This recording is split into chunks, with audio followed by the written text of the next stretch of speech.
getting good comments about the thumbnail. This is great. All right. I guess we're live. Can you hear me? Can you see me? Can you see us? Can you hear us? I hope so. I am trying to see if I can read chat.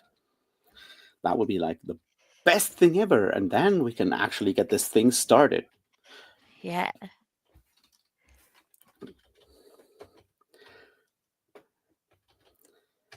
All right, perfect. I hope you can hear me. I hope you can see me. Welcome to this month's Malcontent. We're all malcontents here, which is kind of the point.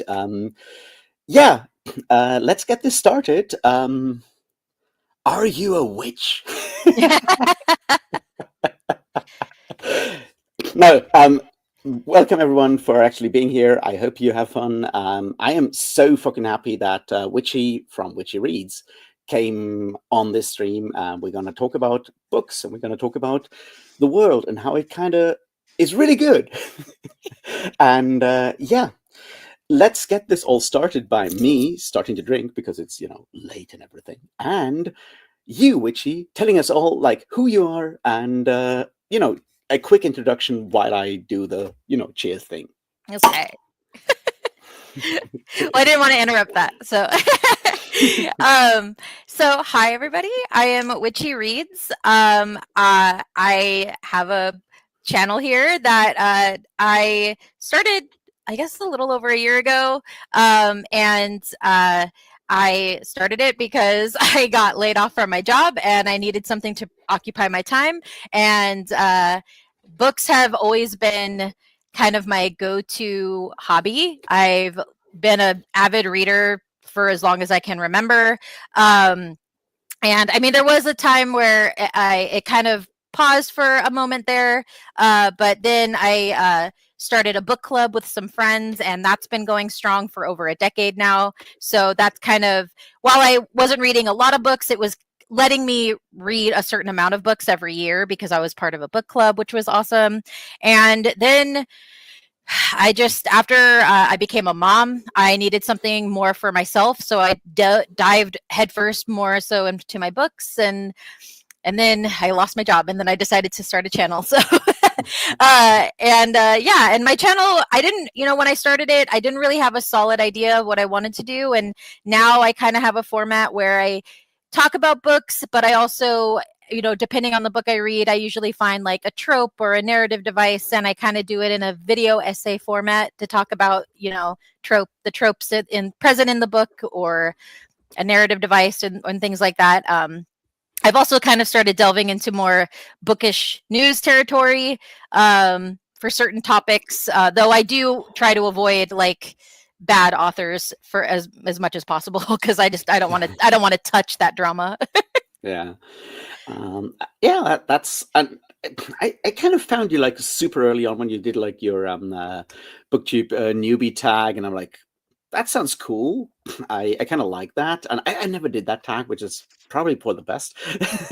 and then I kind of followed you, and like you do some like really fun and interesting things, like when you read those like weird erotica stuff like the Unhinged and the Chuck Tingle. I mean, I'm a Chuck Tingle reader, so what can I say? But so I actually haven't read any Chuck Tingle. Oh, you should. I know. It was it. I saw a clip somewhere where he like, I don't know what it was. I don't know if it was like John Mulaney had like a show or something, and Chuck Tingle ended up calling in, and they didn't realize it was him, and he just started like trolling them hard, like about like dinosaur erotica, and it was the funniest clip I've ever seen. Like, it was so funny because like they just didn't know how to respond. They were just like, what? And then like he had to like explain like the reason why like it's okay to write dinosaur erotica and like why it doesn't fall under bestiality is because dinosaurs are extinct, which is it was so funny, and they just didn't know how to handle like what was like, coming at them,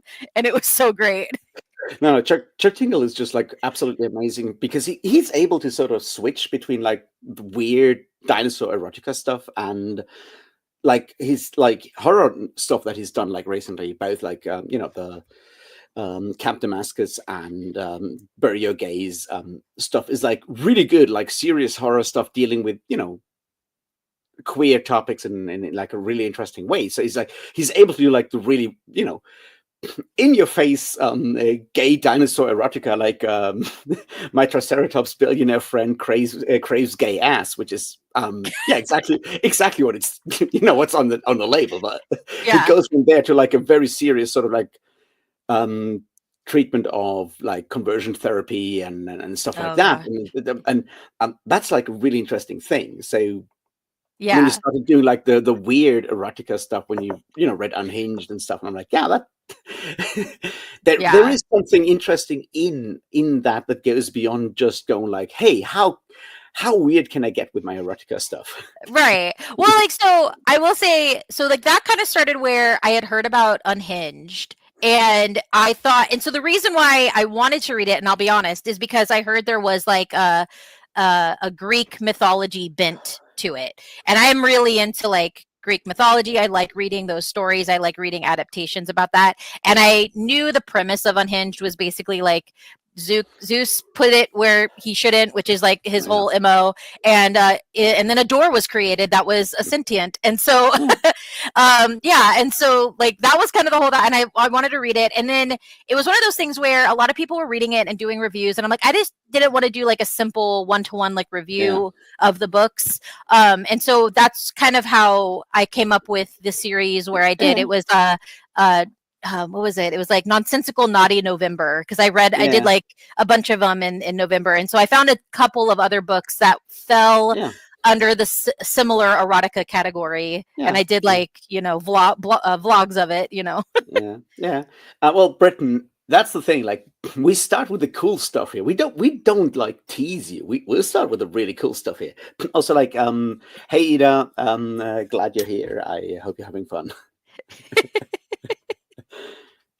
It's so funny because like for Chuck Tingle, like because I had started reading, or I had started getting into horror because that was a genre that I hadn't really read a lot in the past. And so I was like, I want to get into more horror.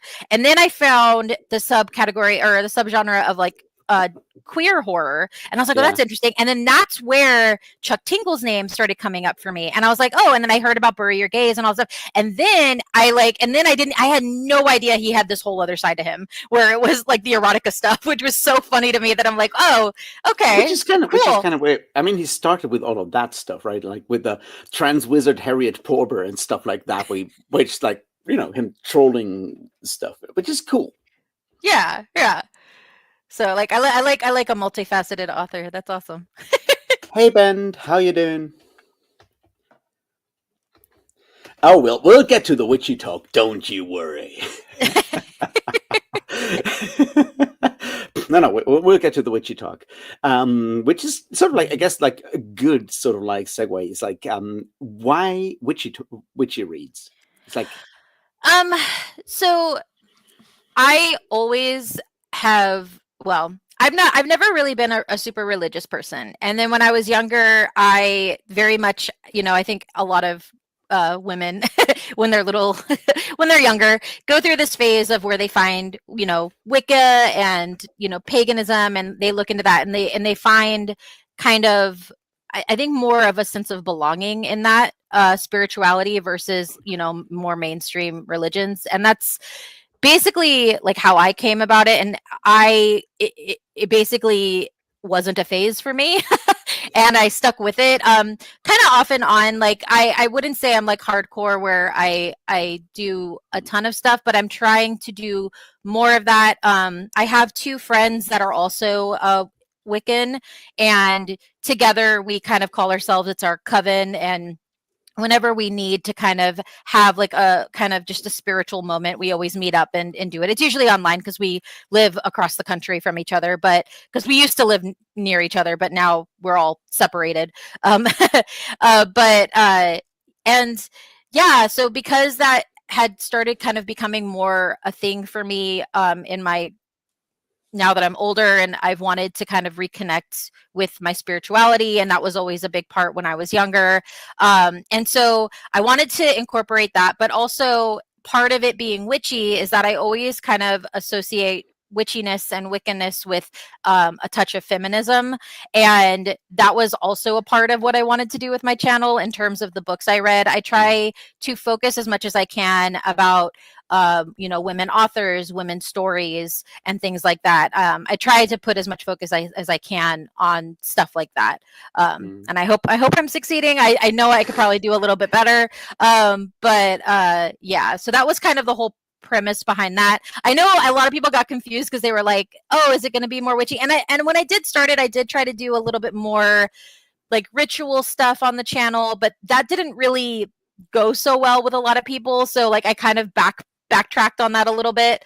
So now it's more, I'm focusing on just like the women aspect and the feminism aspect of it more so than anything. I think what is so interesting about like the whole Wiccan thing for me is like always that like Wicca, got started by a dude. Like Gerald Gardner was a dude.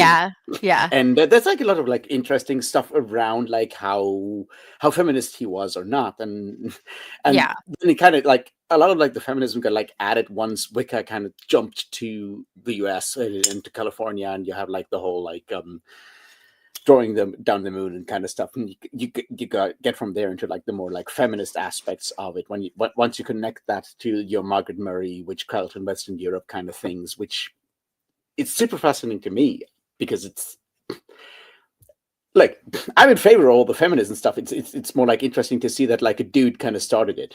Yeah, well, I mean, a dude can be feminist.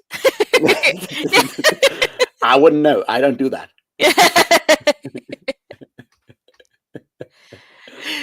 I'm not, I mean, here's the thing, like, we need to support each other. So if, I'm not gonna, begrudge a man for like, supporting women. Like, you don't need to be a woman to be a feminist. So I'm full on, like, I'm full in support of like men who consider themselves feminists and who support women, and that's great. Like, I want more of that needs to be happening, to be honest. Yeah, I feel like what's so interesting about like what makes Wicca and like witchiness in general for me so interesting as something is like that it is heavily focused on like rituals and like doing something, because like in a lot of ways that's something that a lot of people kind of misunderstand when it comes to like spirituality. Is like a lot of it is about like practice, about like doing something and like embodying what you do and getting something out of that. And I think that's like what like Wicca and like different forms of like neo-paganism in general kind of get right in a way to sort of like like Lutheran Christianity, where everyone is like, well, you got to be like really serious and believe really seriously, and it's like, yeah, but that's not what makes people like feel religious. And I mean, like, you can there are so many rituals that you can do, and you can look up like if you're trying to do a specific thing. But quite honestly, my personal opinion in terms of like trying to feel anything and like feeling any, like just doing a simple grounding and just like reconnecting with nature, that's all you need. I like there are certain things where like I'll like want specific things and maybe I'll add like specific elements to it, but just a straight like just grounding yourself like usually is enough to just be like, oh, I've reconnected and like this is what I needed. Yeah, and I feel like so much of it is about like practice, about just like actually, doing something and not just like thinking about it. Like, and it can be whatever it does it for you in that regard. And I recently read like a book, reread a book in this regard that is about the connection between like in this case rock concerts, but it works for like a lot of like mass sort of like events that have like a lot of like ritual elements that are very much connected to like a religious experience, and that you go through like specific forms, you do specific like movements or whatever.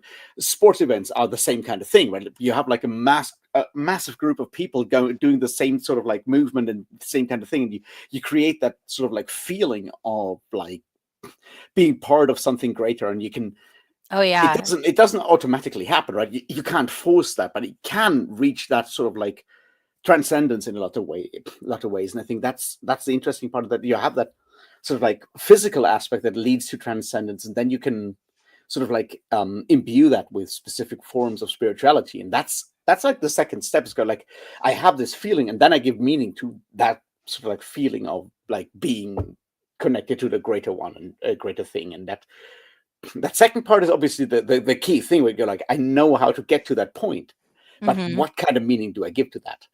Right. Yeah, yeah. No, I totally agree. Like I used to go to concerts a lot when I was younger, and I definitely understand that feeling. Like I think concerts are a great place to like have that, like just that energy of that like ritualistic energy. It's so great. Yeah. Especially if it's for like a band that you really connect with. Yeah. It can absolutely have this like sort of like transcendent sort of like experience. And there's like, especially like when it comes to like sort of like specific poems, like psychedelic rock and whatnot, they even call their concerts like ritual. And I'm like, yeah, you may have a point there. Yeah, yeah, yeah. It sounds pretentious, but anyway, so how do you connect your witchiness with your reading beyond the feminism, obviously? But do you like specifically like look out for books that are sort of like have a connection to like witchcraft, to different forms of like spirituality, or is it more like I a have a vague thing? lot of books on my TBR that deal with witch and spirituality that I just haven't gotten to. The one thing I will say is like I'm a very slow reader, and I've like kind of just owned that. I'm not one of these like booktubers that read like hundreds of books in a month. Like if you can do that, more power to you. That is not me. So I have a lot of books on my TBR that I haven't gotten to. I guess when it comes to connecting to witchiness, I do try to look for books that deal with witchiness. I guess, this, I realized like, I told myself I wasn't going to be like the person where I seek out books to like dislike books. But a recent one that I did do was I did read Grady Hendrix's new book because I have beef with that author, personal beef. He doesn't know who I am, but like, I've not been a big fan of how he portrays women, and his recent book delved into witchcraft, and I just felt the need to read it and see how he did, because I had a feeling it wasn't going to be good, and unfortunately I was correct. So like I'll be doing a review on that, but like I guess like a part of it is like I hope for good representation, but a lot of times when and I don't seek out bad representation of witches, it just kind of happens where that happens, unfortunately, a lot of the time. But when I look out for like books with witches, like I try to find ones that I actually enjoy. I just saw that comment. I have read the Once and Future Witches, and that was actually a book that I read for my book club. And I will say that it's not a bad book. I feel like so I'm very much a mood reader, and so I need to be in a certain headspace to enjoy books in a certain way. The problem that I had with that book, and this is not the book's fault, is that it was the book that we read for November of last year. And so it was during election time here in America. And if you've read that book, there is a lot of like political components in that book. And so because I was just very much an angry American at that time, and I was reading this book and it wasn't going well for the women in the book, and I'm just like, I am not happy. This is not the book's fault. The book is not necessarily, it's not a bad book. It's a good book. It was just my mood had shifted because of just what was going on in the world. Yeah. And that's just how I read things. It's just hard for me to like disconnect fully in that way, especially if something major is happening in the world. So yeah, so like not a bad book. I feel like that's a book that I probably need to give a second go around, just because I feel like it wasn't fair to the book in terms of like where I was in my mental state. So But that's like an interesting question though that I've always had, like there's a lot of like cozy witchcraft mystery kind of stuff, and like I've never read one of those because I'm a grumpy old man. But I always feel like they're like putting sort of the idea of like witches into like a very specific like weird box, and I'm like, how much does that actually like vibe with someone who does sort of like at least sometimes practice Wicca and thinks of themselves as a witch? It's like, how do you like being like put into this like having these like cozy witchy whatever mystery kind of books? Does that feel insulting, or is that something where you're like, yeah, at least we have like cool witches? I don't find it insulting. I feel like there's a difference between kind of if you're like a practicing witch, and maybe, I mean, I guess if you're like I said, like I'm very casual when it comes to practicing and doing spells. I don't want to take it so seriously where like I become bitter. So and I feel like when it comes to like the cozy witch books, it's very much not, it doesn't want to focus on the practice of it, more so the aesthetic of it. And I get that there is like a comfort in like the like cottagecore witchy aesthetic for a lot of people, so it doesn't bother me. I mean, I like that aesthetic as well, so yeah, it doesn't really bother me. And I mean, I feel like more so than that, like that box doesn't bother me so much, but like the full other extreme of that box is putting in the box of like dealing with like the Salem witch trials and stuff like that. And those books I tend to be like a little bit more weary of, just because I'm like, I don't know like how traumatizing this is going to be for me, like because like I don't you know, I mean, I know a lot about that, but like it's just, you know, you don't want to read about it. It's just it's depressing. It's good to know. It's one of the things where it's like it's good to know your history. But other than that, like you don't need to continuously like read up on it and re-traumatize yourself about like the atrocities that happen. So like that's never fun. I mean, that's kind of why like I read Slewfoot by Brom, which is why like that was kind of like a pleasant surprise for me. I to still be haven't honest, read that one, but like, people tell me I have to read it, and it's really good. That's the problem. Is like people tell me you have to read it; it's really good, and I'm like, no, I'm not gonna do that. I'm gonna just do it out of spite, not read it. No, but like what I enjoyed about it, because I went into it fully knowing that it takes place in like a Puritan culture, and there's a woman who's accused of witchcraft, but it takes it takes slightly different paths than what you anticipate. So like it's not as predictable when it comes to like witch trial is like aesthetic, like, which is kind of like what it's going for. There's like different things that happen there. I mean, it's not a great book, but it is a good read, and like I liked that it kind of what do you call it, like it didn't, it wasn't as predictable. I'm trying to think of the word. I'm like blanking on like I think what I find interesting about like Salem witch trials is like how much they have become such a like a key event in like American history. And I'm like, as a non-American, I'm like, yeah, you got like one witch trial. Yeah.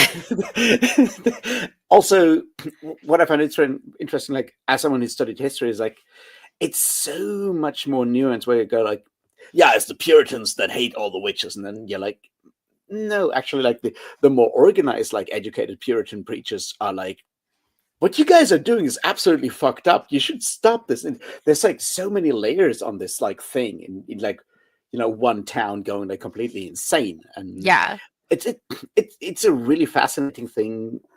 And the most fucked up thing is that I like in Germany we have like a town called Salem as well. Oh, obviously old, which is much older. And yeah, the funniest thing is like it's got like two important things. One of them is like a boarding school for super rich kids, and the other thing is a zoo. Well, not exactly a zoo, but like a sort of like a free ranging park for monkeys. That's like two things I always connected with Salem as a kid, and then I started reading history. It's like, so wait. Salem witch trials. Where's the monkey? Wait. Let's be clear. So it is a town full of privileged rich kids that go to a boarding house and monkeys. Yes, basically. So now it's close. It's close to Lake Constance, which is sort of like the big lake between Germany, Austria, and Switzerland. And they have like the former like castle, palace, whatever, has been turned into like a boarding school for rich kids. And there's like a sort of like one sort of like hill kind of thing that has been like turned into like a they fence in like the whole thing, and the monkeys have like free range of that whole like area, and you as a person can like walk through that, and the monkeys own that place. You can just like walk through the monkey that monkey reservation, and that's all I connected with Salem for like until I was like 13 or 14 and started reading American history. I'm like, oh wait, that's a different Salem. Much different Salem, yes. The monkeys did not commit like witch burnings. I'm pretty sure.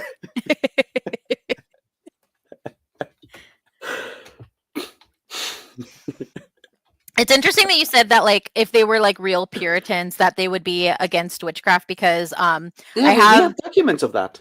yeah, and like what's funny is that going like bringing it to like the bookish community is I recently found the story about like the first banned book in America, because like book bannings are a thing that are Yeah. happening here, which is like awful. But like, so I thought it would be fun to talk about like the very first banned book. And it was a Puritan who basically wrote a book criticizing the other Puritans for being bigots. Which is so funny. Like, if you read about it, this guy was a menace, and I love him. He wrote this book, pissed off everybody. They wanted to ban his book, and they exiled him back to Europe. And he said, "Absolutely the f not." Came back and was like, and he kept distributing this book. Can you imagine? In that time period, it is so hard to like to have like he essentially made his book go viral because he just refused to let it die. And it was so funny. Like, and it was like, and they kept trying to ban the book, and he just would not let it happen. And I'm like, this man sounds amazing. Like, and he just wanted to be a menace to like to the bad Puritans. It was great. Like, and I'm like, I cannot wait to like delve into like more like history with him, because it is so funny that he was just like, yeah, I'm just gonna like piss you all off because you all are bigots and horrible. And that's like that's so interesting about like that kind of time of history, right? Like famous, probably one of the most famous Puritan sort of like ministers, Cotton Mather, had his study bombed by people who were angry because he was in favor of smallpox inoculation. He was in favor of that. Like 17th century anti-vaxxers bombed Cotton Mather's study because he was in favor of like vaccinating people against smallpox. Yep. Nothing ever fucking changes. Nope. I think that's what you realize, like, as you get older, it's just a cycle, man. We just go through cycles every however long the cycles are. There's like different cycles. It's so frustrating. I'm currently reading read like Gotham, which is like a massive history of New York City from like the sort of like founding of the Dutch colony all the way to 1898. Yeah, 1998. And now I'm reading the next one, which is Greater Gotham, which is from the second one, which is from like 1898 to 1919. Oh, wow. And those are massive books. They're like 1,200 pages each. It's like insane. But so in the 18th century, this like rich guy was accused of raping a girl, and this is getting very familiar, sadly, and that he got like accused of that, and his lawyers, who may or may not, I have to double check that because I'm bad at remembering names. It may have Alexander Hamilton was involved in that trial, but his lawyers argued that he should be let go because he was a young man of so much promise, and a rape accusation could absolutely harm his future. That was in like the late 18th century, and nothing has fucking changed since then. It's so frustrating. Yeah. And then you go. It really is. And then you go to like the early 1900s, and you have like a massive opium addiction wave in New York and around that. And who gets accused? The Chinese, who bring all the opium to like. Oh, turns out he was like the pharmaceutical companies like Bayer and Merck from Germany distributing all those painkillers that got everyone addicted to opiates in 1910. But it was still like the evil Chinese brought in all of those opiates. Yeah. It's one of those things where it's like, even back then, it's like, it's whatever narrative can get out first is the one that people remember. And so then that's what sticks. And it's like, it doesn't matter what the truth is. Yeah. It's like, which sucks. So, yeah. No, that's like interesting about reading those New York City histories. I'm like, yeah, nothing ever changes. Yeah. It's frustrating, but what can you do?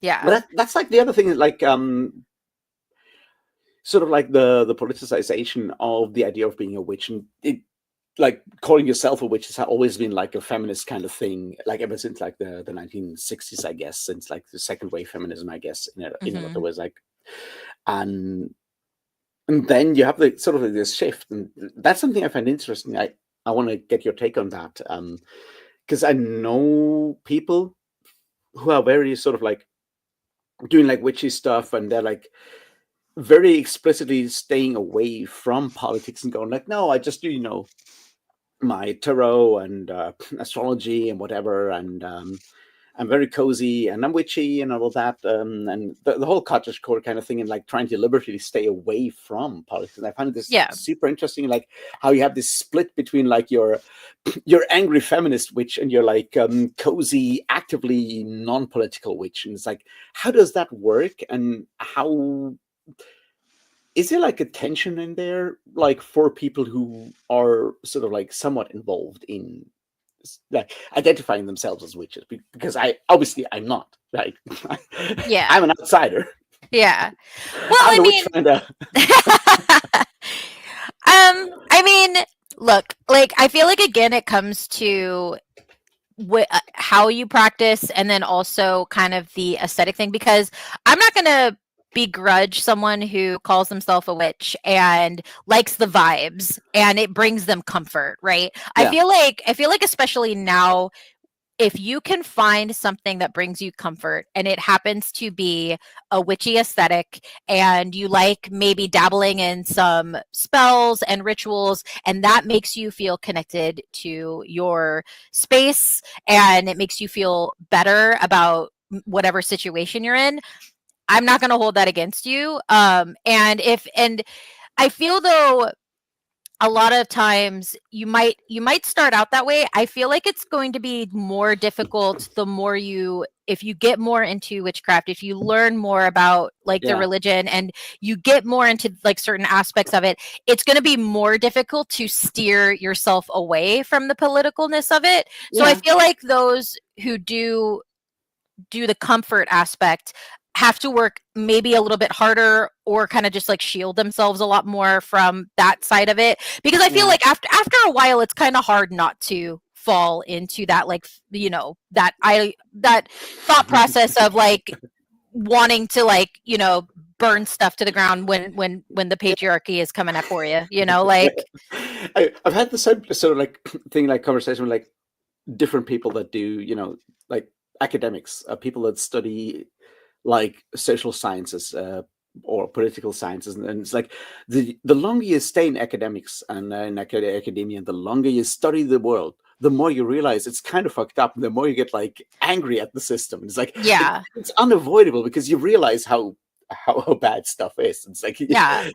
No, there's a reason why they say ignorance is bliss, like, because oh, yeah, it's why my idol and my personal savior is Winnie the Pooh. yeah. Yeah. Never wearing pants. What a fucking legend. Yeah, legend. Aw. Yeah, so like I agree with you. Like if you're in any type of space where you're going to continue learning about the world, it's inevitable that I feel like you're going to get angry. And I mean, it's one of those things where I'm not going to hold you I'm not going to begrudge you wanting comfort, and I'm not going to begrudge you like maybe kind of trying to shield yourself from that. Yeah, of course. However, when the world starts to burn and you actively decide to start ignoring that, that's when and then it comes for you and you go, "What happened?" I'm going to be like, "Well, like it was like you chose to kind of like keep yourself away." Like I'm like at that point I'm like, I'm not going to begrudge your comfort, but also like I'm going to be like, you should have been paying attention a little bit, Yeah. But it's like it's such a delicate balance. Like me being in America, it's one of those things too where it's like I want to stay aware, right? It's a good thing to stay aware of what's happening, but also you don't want to spiral. It's a delicate balance of like keeping Yeah. informed but also keeping your sanity. And so that's why I say like I don't begrudge people who like lean more towards the comfort, but you've also got to kind of stay aware of what's happening in the world a little bit. Yeah, good point. Like, and you being in America, you recently did like a video on like library defunding and stuff, and I found that really interesting. It's like you want to talk more about that, because I think it's important. This idea of like taking like knowledge away from people, I think, is like a core sort of like part of like the general like project at the moment, and I think that might be interesting to talk about a bit more. Yeah, so I do think there is a reason why our current government is going for the education department and libraries and museums, going for history basically. And like we just talked about, history is a cycle, right? How easy is it to continue that cycle if we don't know what history has done before? Like, even knowing even knowing history, we fall into these cycles. But I feel like it's going to be a lot more vicious of a cycle if we don't know. And I feel like that is the reason why they are trying to take that away from us. And again, this falls into like, I was trying to keep informed, but I had already decided like I am going to try my best to keep what I am informed about more so on the bookish arena and like the education arena. One, because books are very important to me, but also two, I have a child that is going to be entering the education system here in a couple of years, and I need to keep ahead of like what is going on, and figuring out what I'm going to do about that. So and so that's why I stayed with that. And so then I really wasn't going to discuss anything about it until they were coming after that department, which is in America, it's called the IMLS, which is the Institute of Museum and Library Sciences, I believe is, or services, not sciences, library services. And yeah, and so basically it was the government is trying to defund our museums and libraries in America, and I was like, I'm not okay with that. So I just, and it was one of those things too where like I noticed in the bookish community and the booktuber space, I wasn't seeing people talk about it, and I'm like, I feel like that's such a huge thing, especially since I know a lot of people in this community who, for example, use the Libby app, which I don't know if you know what that is. It's our libraries, like our libraries here have like the Libby app, which allows us to rent ebooks from the libraries, and it's like that's one of the first things that would go if things are defunded. And it's just like, if you care about reading, if reading means a lot to you, then it's like we should care about this and maybe like get upset and angry. I have been following along with it, and I believe last I checked, the courts have stopped have like what do you call it? Have like put a pause, like a halt on like what's going on with the IMLS. Last I saw. So like, but man, our courts are like fighting for like dear life. They are like holding on so tight, and I appreciate them so much for like being like, we are the law and we're gonna like do our best to like stop what's happening, because they are literally our last line of defense as to what's happening in America right now.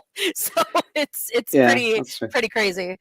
All right. For a quick time, yes, Blood in the Mist is an amazing book, and everyone should read it. It's like super early feminist fantasy. It's brilliant. It's funny. It's has a huge impact on books like Jonathan Strange and Mr. Norrell and Neil Gaiman's Stardust. It might be the first book where someone talks about a gentleman with thistledown hair. No, it's a brilliant book. It's not depressing, but it's certainly it's weird in that very specific sort of like British way. But everyone should read it. It's so fucking good. And Hope Murley's, the author, was part of the circle around Virginia Woolf, which is, cool people, is what I'm saying. So I highly recommend that. As I said, I am currently reading, about to finish Greater Gotham by, I keep forgetting his name. It's one of those like absolutely most generic American names, Michael something something. I keep forgetting it. It doesn't matter. Next book I'm going to read is The Deluge, which is climate fiction, and it's long as fuck, and I'm very happy to have like another like long book. No, that's awesome. What are you reading? So I've been kind of struggling with like a reading slump at the moment, because I just finished. So I'm back in school. I'm trying to get my degree because I never got it when I was younger. So I'm trying to do that while I'm still unemployed, because I figure, might as well use the time that I have to do that. Yeah. So like, because I've been so focused on school, like and then now it's summertime and I'm like, oh, I should get back into like reading more. And now I'm like, oh, in a bit of a slump. So I'm trying to get through one book. It's called Mrs. Spy. And I'm not recalling the author off the top of my head. But it's really good. It's interesting. It deals with a widowed MI5 spy. So it takes place in Britain, and it takes place in the 1960s. So and Okay. it's interesting, like in terms of like just historical like kind of fiction way, where it's like it's a time period where like I don't read a lot of books in that time Yeah. period, so it's Yeah. interesting in that regard. I also like that we're following this like widowed Mhm. spy who's like a single mom, and she's just like, and she just talks about like how like she's not as fit as she used to be, and she's like, oh, Yeah. I've got to like trail these like KGB agents, and it's Yeah. kind of funny. It's like, but yeah, so I'm trying to get through that, and it's not the book's fault. It's more so me just being in Yeah. a mood. Yeah. And then the book I want to read after I finish that is because I made the book or the video on the libraries. Someone had commented saying that oh, you must have read Book and Dagger because you mentioned like the story in that. And I had mentioned in my video about how during World War II, American libraries were defunded. And Yeah. basically our government decided to use librarians and professors as spies to go over and get like educational like material, like look at texts and stuff and bring it back to kind Yeah. of revamp our libraries here. Yeah. And apparently there is a whole book like talking about like that period and like how they use librarians and professors as spies, and it's called Book and Dagger. And I'm like, oh my gosh, like I want to read that. That is definitely something I'm going to read next. So, and I don't tap into nonfiction a lot, but when I do, like it has to be like for a reason, and that is one I definitely want to pick Yeah. up. Yeah, but before like the Gotham one, I read the Greater Gotham one. I did read because I don't have I don't have a life and don't have fun in life. I read The Paranoid Style in American Politics by Richard Hofstadter, which is a collection of essays, including that one that like even fucking ContraPoints is cited at this point. The Paranoid Style in American Politics, and it's like a collection of like other essays on the American far right in the 1940s, 50s, and 60s, and it's very depressing to read like a very much like conservative liberal from the 1960s being so hopeful about the future and going like, all of this is hope now behind us. I'm like, oh boy. Yeah. Be glad that you died at a young age. Oh man. Which don't, but like, holy shit. Yeah. It's so frustrating. Like in his book, anti-intellectualism in American life, he talks about the Scopes trial and goes like, and that's from like 1962, published in 1963, like a couple of months before Kennedy got killed. And he talks about the Scopes trial and is like, nowadays people like it sounds like it sounds so weird that people would actually argue about like whether evolution is real or not. And I'm like, oh boy, you gotta. Oh, see, vicious cycles, man. Like Yeah. you can't escape it. It's really frustrating to read those kind of like things where he gets so many things right and then goes like, yeah, but like, clearly this is behind us now. And I'm like, no. And you can see him like putting all the things together and then never being willing to actually take that final step and go like, yeah, this is going to be a big problem in the future. Yeah. Which I appreciate his sort of like optimism for the future, but yeah. I mean, again, like it's good to be optimistic, but it's also you need a dash of realism or like being a little bit realistic too. Because well, I mean, the last fiction book I read was Goliath by Tochio Onyebuchi, and that is not a very optimistic book, to put it mildly. It's a brilliant book, though. Like I really, really cannot explain, cannot express how impressively good this book is. It's so fucking depressing, but like holy shit. It's like it's a far future, not too far in the future. Like the Earth has been devastated by like plagues and all the stuff that like climate change, all the fucking stuff, and the rich people, by which we mean white people, white rich people have moved to space, which they plan to do anyway, and now they're coming back to recolonize Earth and once again do the same fucking thing to poor and mostly people of color again. And it's a very frustrating kind of book, but it is unfortunately very, very realistic, and it's a kind of book that makes you want to burn something down. Yeah. See, again, I would need to be in the right headspace, or like I would just need to be like just sarcastic, like reading it all the way through because to get through it. Like I just, yeah. What I found interesting about that one is though, like how much it talks about sort of like the idea of like own voices, and how much of like he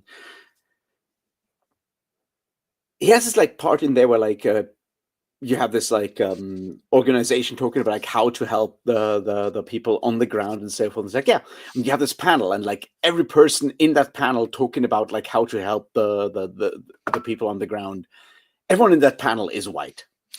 Yeah. And you're like, yeah, yeah. And what am I gonna say?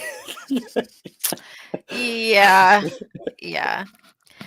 I mean, It's the kind of point, where like literature really hits you, and like, yeah, fuck. yeah. Guess Yeah. I should have paid attention. Yeah. I think that's why, like, even though there are books that touch on like heavy topics like that, like I will never like put down books, because it's like I feel like literature just has a way of like hitting certain points the way like other things don't for me. Like, I mean, Yeah. I feel like because it's like a lot of times when it comes to heavier topics, books tend to not shy away as much as like other mediums, if that makes sense. Like I feel Yeah. like it's a lot easier to like restrict Yeah. like music, restrict movies, restrict like, I mean, music maybe not so much, but like movies and definitely TV, like there's a lot of like regulations that they have to Yeah. go through.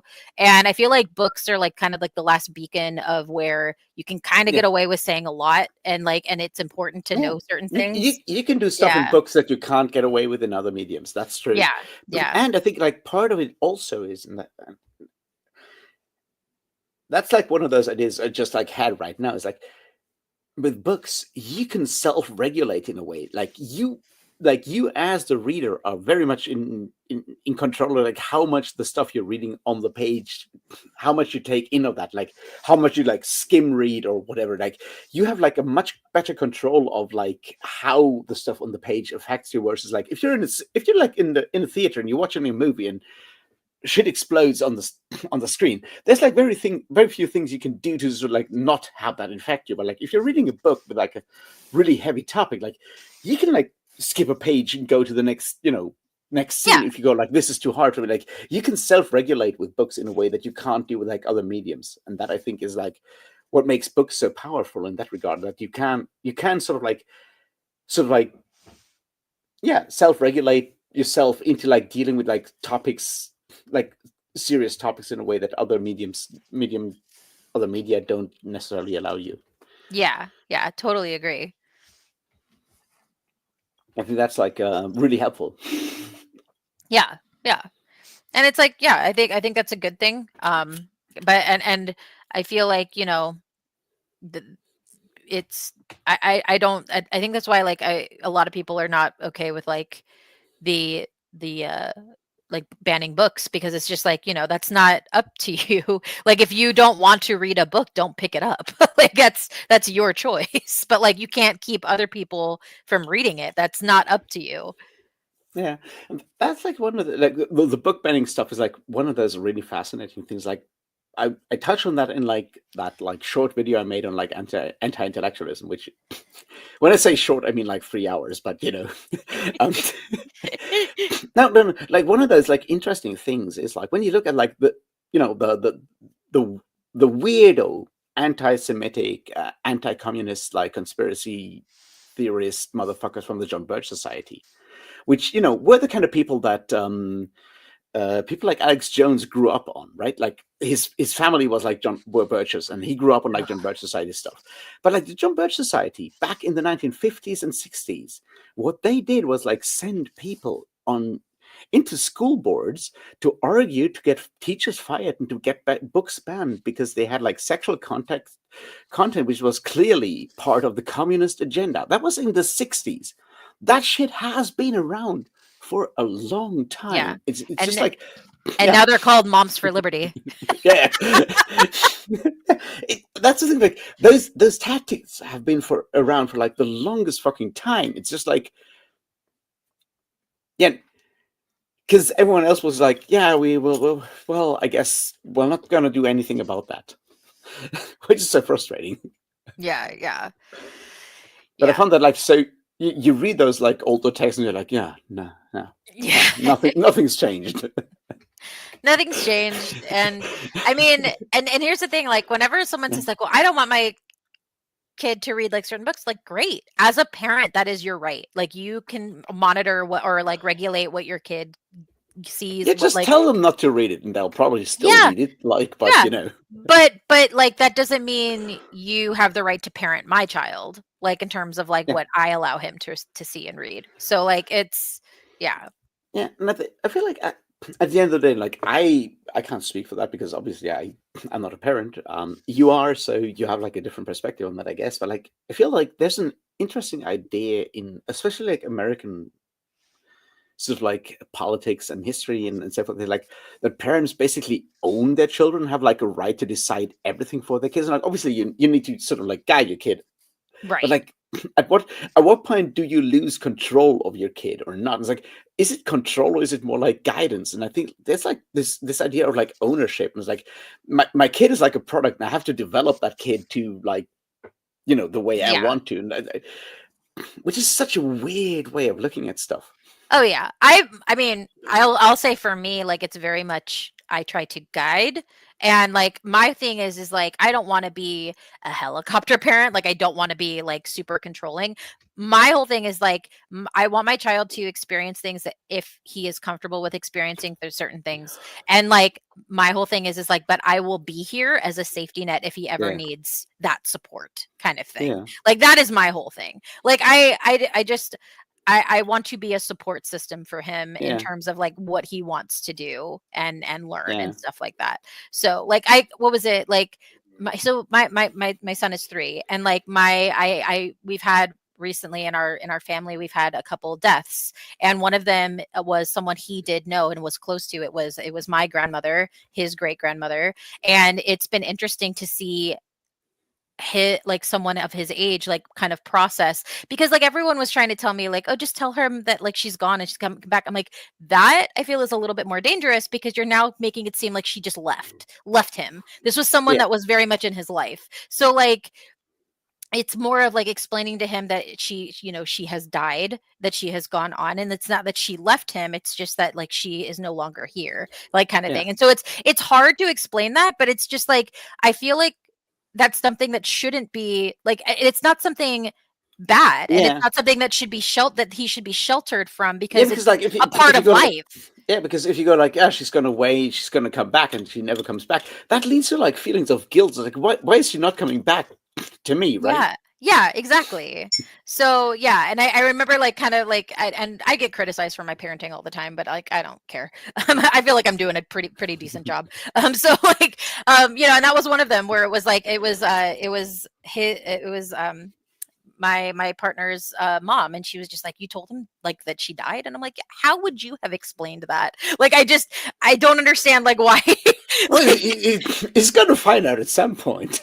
yeah, like it's for me it's always like it's my whole thing is like it's better to be truthful with children, but it's okay to tell it to them in terms that they will understand, but you should always tell the truth, Yeah, like kind of thing.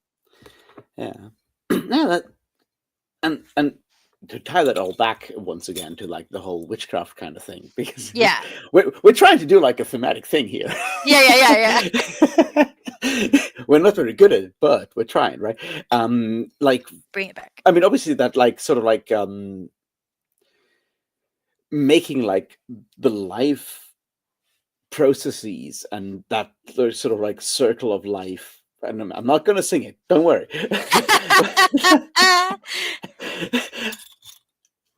Quick aside, I have that once. I was at Wacken Open Air. It was like a big heavy metal festival, and Sacred Reich, Arizona thrash metal band, and like really cool people. And he was trying to explain for people to do like a circle pit and not like a wall of death. He's like, don't do the wall of death, do the circle of life.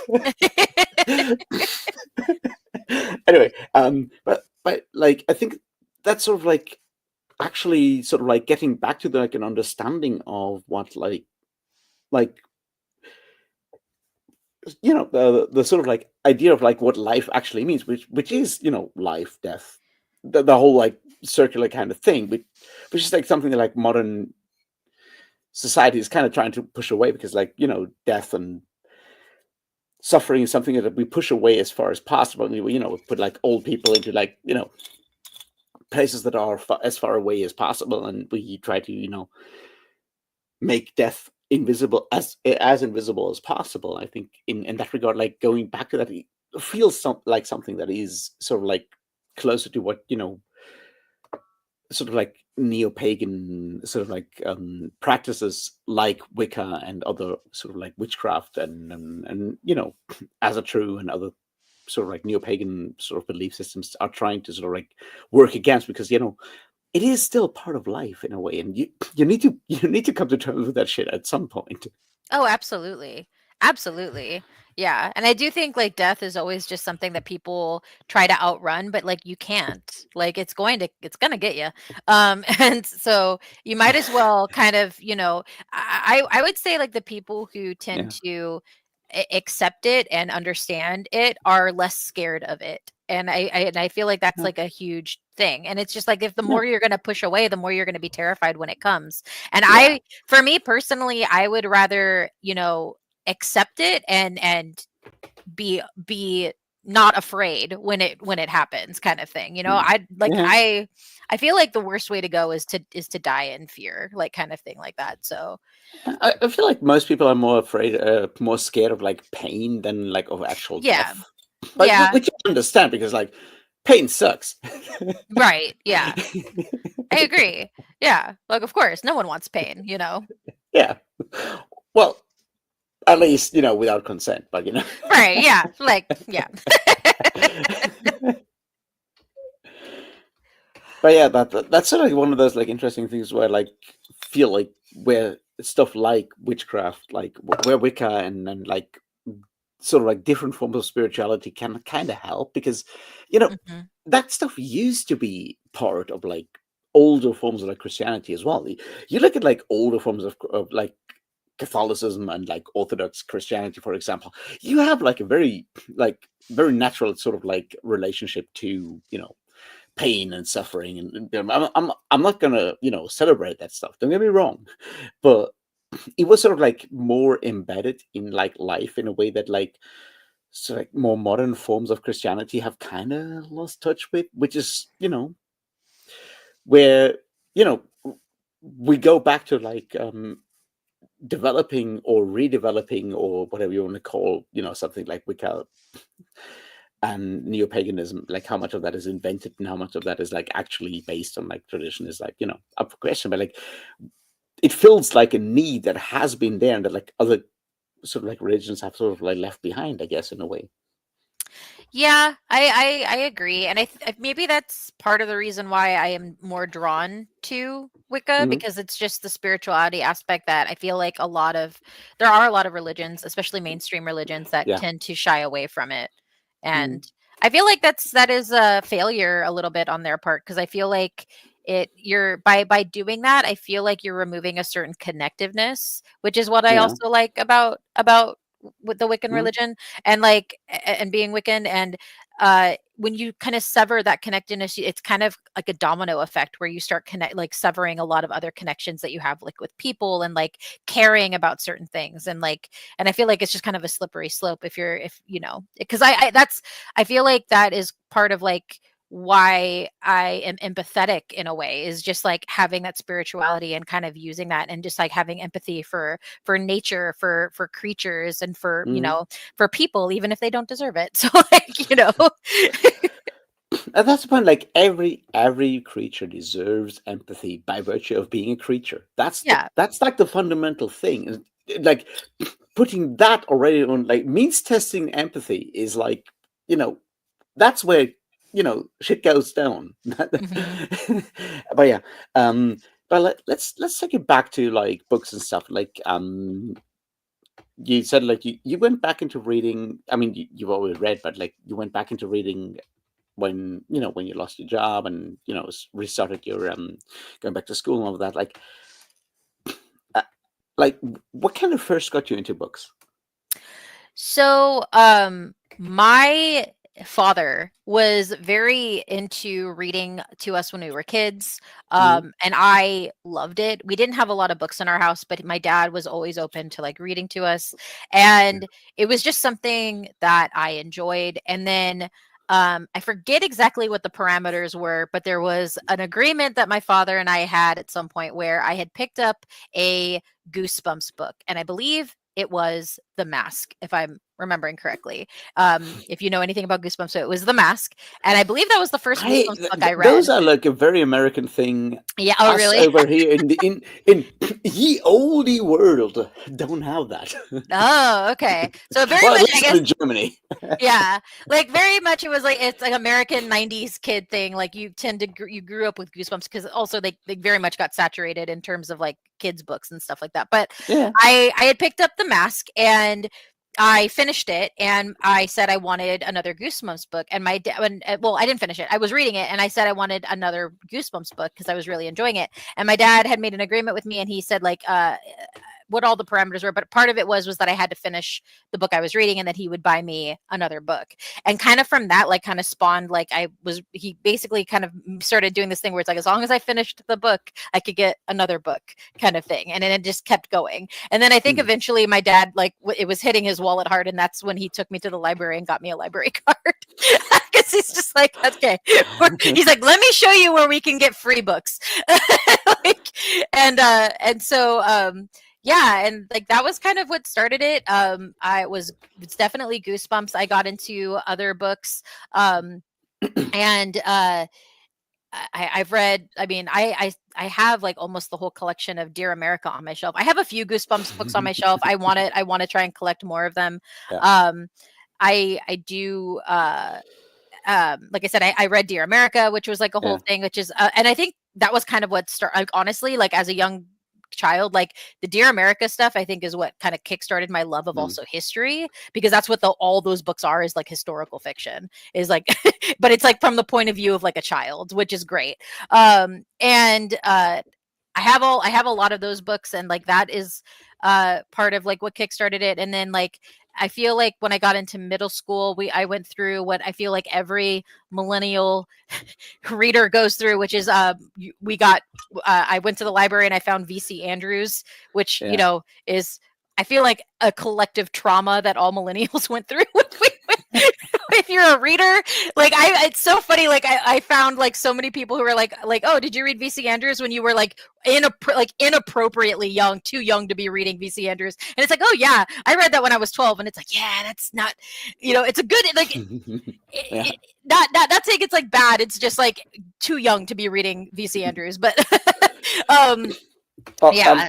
First of all, Britain, don't make fun of this. Like, we have bars in this town that have been around for 800 years. That's like way longer than your country's been around. Oh yeah. I can call this ye olde world of Germany. Yeah. Yes, exactly. Sorry. I just read the comment like, yes. 12-year-olds should not be reading about that. And what's funny is like I remember like my mom wasn't a big reader and my dad was the one that had got me into reading and like but for some reason the only book that my mom recommended to me was Flowers in the Attic because that's what she read. And I remember reading that and I'm just like, why would you recommend this to me? Like I'm so baffled. Like yeah. But then my great hero Terry Pratchett said like the best book for a 6-year-old is books that are recommended to 7-year-olds. I think there might be a point where that recommendation might go slightly off the tracks. yeah. But I mean, like, I will say this, that like, because I read that, I felt like I could get into more like adult fare. So like that, I will say that like I think it was after VC Andrews where I'm like, well, now you can't tell me I can't read anything because you did this. So like, because like parents try to limit like, oh, you're too young for this, and it's like you had me read VC Andrews. You don't get to say that anymore. So I remember that. Like, I feel like the first time I read something that was like way above my pay grade at the time was like in 9th grade. in English class, we got to pick like a book and had to present it to the class. And in ninth grade, like 15-year-old me picked Clockwork Orange. Mm, yep. And I struggled with the language. I mean, I assume like even like native speakers would struggle with the language as 15-year-olds, but like they let me get away with it. And yeah. Yeah. Yeah. I recently reread it and like I still think it's an amazing book, but holy shit! Like Yeah. if I had been my English teacher back in the day, I would probably have told myself to like pick a different book. Right. Yeah. And that's the thing is that, like, I mean, Flowers in the Attic gets a lot of like flack, but it's like it's not a like I would say it's not a horribly written book. Like VC Andrews was pretty like a pretty decent author, but like it's more so the subject matter of just Yeah. like what was happening. And like, but I do think it's like important like in terms of like the themes in it and stuff like that. But yeah, it was just way too young kind of thing. But yeah. And I think like so I read like a lot as far as like when I was younger. I think my like kind of like I dipped a little bit when I got into college, and then it was in college that I had started that I got into my book club. So like Yeah. so that dip didn't last very long for me, which I know a lot of people tend to like dip around college, and it lasts for a little bit until like you're out of it and you're like more so in adulthood and you start um you know getting back into reading. And so I never, like I said, like I never really stopped reading. It was just I had Mm. pulled back on reading a lot, Yeah. and then just Mm. about almost 2 years ago Yeah. I was laid off because the job market is awful right now. I mean, Yeah. prior to that happening though, I had considered starting a booktube channel just because it was a hobby of mine that I really liked, and I had always written reviews on Goodreads, and for a while I Yeah. had like a review blog. And I just thought it would be fun to, to put it on video. And also too, for my job at the time, they were wanting me to do like YouTube videos for the company. And I was trying to like figure out a way to get comfortable in front of the camera. And I'm like, well, Yeah. how about I do this on my own? And like that way I'll do it. Like I'll learn how to get comfortable on camera. Yeah. And then they laid me off. So I was like, okay, well. I feel like Britain though, like The Road is like probably like McCarthy's like tamest book you could read, because yeah, it's got the cannibalism thing going on, but like if you're 9 years old, you don't necessarily notice all the stuff that's going on in that book. And McCarthy in that book has like very short sentences. So I feel like when it comes to children's books by Cormac McCarthy, I would argue that The Road is right up there, which is, a very, very specific kind of list.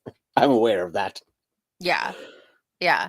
Oh, I'm all for, I will say this, like, even though, like, Yeah. I think VC Andrews and stuff was like above, I am so for like children's books having like a sense of darkness and like dark whimsy. I Yeah. feel like that's actually really important to have in children's books because, like, I feel like it's important for, like, and I mean, I'm not saying that like we need to have like bad like unhappy endings or like endings that end sad. No. Like happy I fully am on board with kids books ending happy, but like having that like kind of darkness where like they overcome the darkness, I feel like is really important to having Yeah, and and like being in kids books. once again, like with like books being less sort of like immediate compared to like movies or whatever, allows you to sort of like allows like kids to self-regulate, and it's like you can stop reading if it gets too dark, and you can go back later, and you can in a way Yeah. that like movies don't necessarily allow you, because you have like this sensory overload with like sound and visuals and everything at the same time. It's like with a book you can just like you can close that book and go back later when you feel comfortable about it. And I think that allows you to sort of like get comfortable with like all the Yeah. all the stuff that is happening in like our world. Yeah, I agree. Like it was so one of the things that happened is like I got a lot of I have a lot of kids books from when I was younger that my parents saved for me. So I've been reading some of those books to my son. And like what's funny is like a lot of them are like Disney books. So I have Snow White, I have Pinocchio, I have Bambi, and I'm like, and I've told people I've read those books to my son, and they're like, "What?" They're like, "What?" And I'm like, Bambi. "No, no, no." I'm like, here's the funny thing. When you read those books with like, so for example, Bambi, they don't say like there's nothing in the book that says what happens to the mom. She's just at some point she's not in the book anymore, which I think is really funny. Like, so like I don't but I'm like but also too, like, even if they had included that, I wouldn't have shied away from like reading that, you know. And also too, like, my son has seen the movie, but he still doesn't fully like understand. He just knows like, oh, something happened to the mom and she's no longer there. So like it's just it's one of those things where it's like, well, that's like a thing with kids in general. Like for the longest time, you don't really understand what those kind of things mean. Like, yeah, you can get away with like a lot of like, you know, violence and shit, like with kids that just don't understand like the actual like sort of like impact of that. And yeah, that's sort of like, exactly. and that's kind of the scary things, like to understand like once you hit that point where kids understand that, like the severity, that's where stuff gets really scary. Your 3-year-old can watch Die Hard. Yeah. They won't understand what's going on. No, it's like, oh, he'll probably like be like, ooh, explosions. Yeah. Which is, you know, which is sort of when your 30-year-old will also go like, ooh, explosions. Yeah. Oh no. It's like the like 10 to 20 is sort of like the range where stuff is dangerous. After Yeah. that, like, you know, we settled back into like apathy and we're good. Right. Yeah.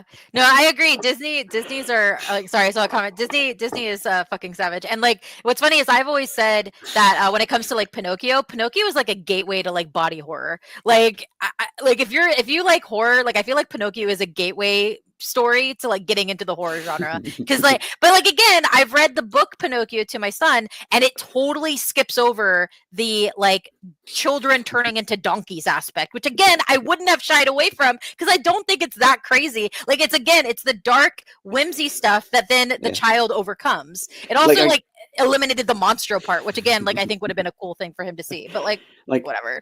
Anyone who's ever watched either the old Winnie the Pooh movie or the old Dumbo movie, which, you know, is racist as fuck, but like, you can't watch like Pink Elephants on Parade or the Heffalump and Woozle part without going like, someone took serious amounts of psychedelics. Yes, but those are the best parts. They are. Yeah, absolutely. Like, the Heffalump and Woozle part is like the best part ever, but yeah, there's a reason why that song is played at Disney during Halloween. Like, yeah, because it's creepy, but it's great. The moment where the Heffalump like starts playing harp on the honey that is dripping down from its trunk is like one of the like, someone took a lot of acid, but I really, really am happy that someone did.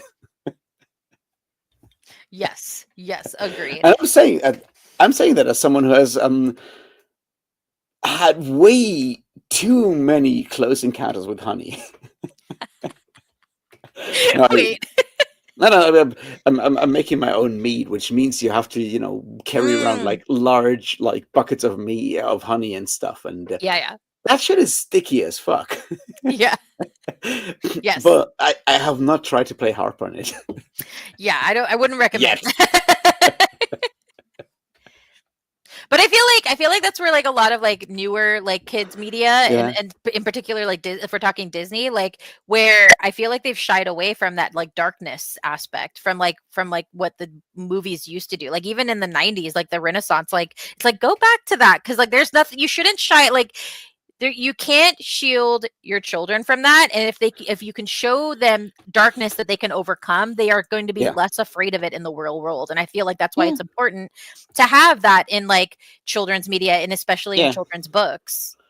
Yeah, I mean, in general, that's sort of like the thing that books can teach you. Like, even if you're an adult, they're a way of like getting into the head of someone else and seeing like how people overcome darkness, and that helps you overcome darkness, and that helps you kind of, you know, understand other people, understand like how other people act, and how you can sort of like act if ever you come into like similar situations. That's like, in a way, sometimes because books can do, you know, things by like internal monologues and all kinds of stuff that like other media can't do, like, and I'm not disparaging like, you know, movies, video games or whatever, like they have like different forms of like getting you to do stuff. Like I feel like books are very, very powerful in that regard Mm-hmm. because they, you think like the main thing with like books is like you get to control the speed of like going through that. You can always stop. You can read slow. You can read like word by word if you want to. You can't do that in a movie. You can't do that in a video game. And I feel that that sort of like level of control that the reader has, I think, is like really important. Yeah, absolutely. Jungle Book is so fascinating. If you ever read like the Rudyard Kipling one and compare it to like the Disney movie, it's so fascinating. Oh my god, sorry. I just read the next comment.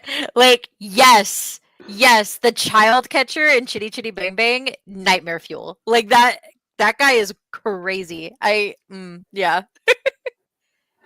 Of course, that whole movie is like kind of nightmare fuel. Like, let's be real. Like,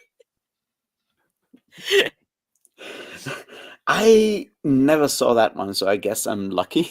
oh, I mean, okay, I say that in like in a totally loving way because I grew up watching that movie and I loved it, but it's just it is out there. And it's and what's funny is like one my best friend actually asked me about it recently. Yeah. He's like, "Have you ever seen Chitty Chitty Bang?" I'm like, "Yeah." Like I grew up with it, and he's like, and he started asking me like plot questions, and he's like, "Does this happen?" I'm like, "Yes." It's a very weird movie, like, but like it's fun, like and so now like at some point I think we're gonna watch it together because I've like convinced him like it's gonna be a funny watch. So like, but I haven't seen it in years. Like I grew up on it, but I haven't watched it in years. But yeah, it's the child catcher for sure is that guy is creepy. That one never made it to Germany. At least I don't think so. But also, I had like a very weird upbringing, so maybe everyone else has seen it, and I just like was captured in like the weird bubble of like Waldorf schools, which you don't want to know about.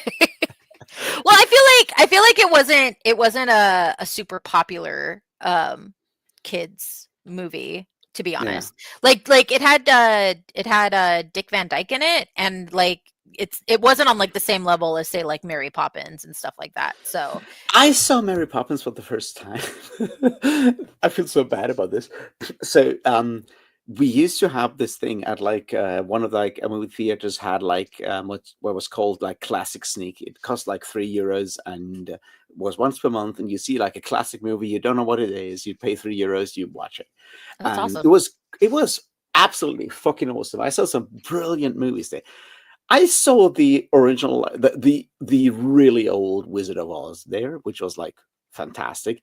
I saw Dirty Harry there. I saw the first Mad Max there. I saw Blues Brothers there on the big screen. All of that on the big screen, right? That's awesome. And I saw Mary Poppins there. The thing is, I was like a friend of mine was there to visit, and we got like very drunk before we saw that movie. We watched Mary Poppins, which was great. Don't get me wrong, like really good. It's an amazing movie. And after that, we got like even more drunk. We then went to like a house party of some other friends, like a student house party. It was like two flats, like two student flats in the same house had like a party, and they have like a back stairs and a front stairwell. And you basically enter, you go through the first flat, you go up the second stairs, you go back.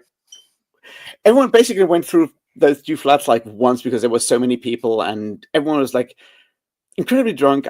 We got like, it was like 6 a.m. We get to, we're like, well, we're gonna find the one fast food place that is still open, get something to eat, and go home. Because like we were supposed to be at the like the opening sort of like gaming event for Dungeons and Dragons 4th edition. Oh We were wow. supposed to be there at like 10. It was like 6 when we got home. So we completely crashed out, and the rest of like my flatmate and other friends were already at the game. So we're like, where are you guys? And we're like, oh fuck, we gotta go there. We're like completely hungover. We go to the bus. We're sitting all the way in the back, hungover, each of us like a bit, trying to get like sort of like stave off the the absolute fucking crash down. still singing the fucking Mary Poppins songs because Oh they're my so god. catchy. Yeah, they are. Yeah, no, and he's like the same kind of heavy metal person that I am. So it's like two like very very bearded, long-haired dudes in the back singing Mary Poppins songs, drinking beer on like a Saturday morning at like 11 a.m. Like, that movie has ruined like Dungeons and Dragons 4th edition to me. Oh no. Well, like we ruined that, like and it was like the official, like, and they had like official, like the opening adventure thing, and like game masters, and we completely ruined the adventure for them by a lot of ways. That Oh was no. so, yeah. Mary Poppins has left like a very specific taste in my mouth. That was like, but it's a good movie. It's a really good movie. Yes. Yes. Yeah. One of Also, my you'll never use a fucking umbrella.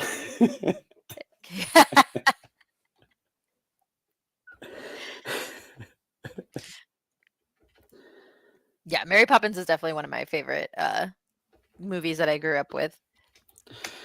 But I like back then, like I said, like Wizard of Oz was so fucking like the old Wizard. You see that in like in a theater, and you start out with like, you know, it starts out in like black and white, and then it switches to color, and you're like, fuck. And then first thing you see is the Munchkins, and you're like, holy shit.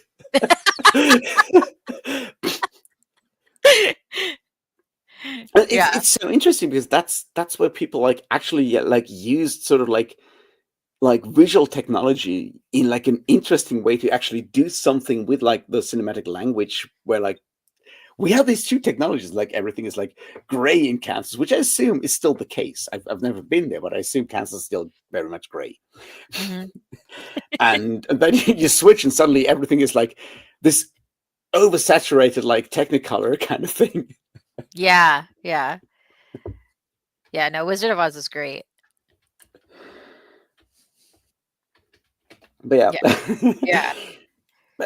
But that's like the thing, that like you have this like older sort of like version of like how to sort of like adapt children's, especially like children's literature into movies. And I don't know if that is still happening the same way, because there was like a level of whimsy in like a lot of that stuff that has sort of like slipped away. Yeah. I feel like it's I feel like I said, like when children's books have that like sense of dark whimsy now, and if it does get adapted in some form, I feel like they kind of remove that because they try to make it as lighthearted as possible, which again I say is a failure, because I feel like we've kind of moved into this era of we think that children can't handle certain things, and I feel like that's our own trauma, like projecting, because like, yes, there are probably things that we did as children that probably we shouldn't have, but that doesn't mean all children's media should be treated that way. Like, I do think there is a benefit, like I've said, like to having that dark whimsy and kind of facing that and seeing how you can overcome it.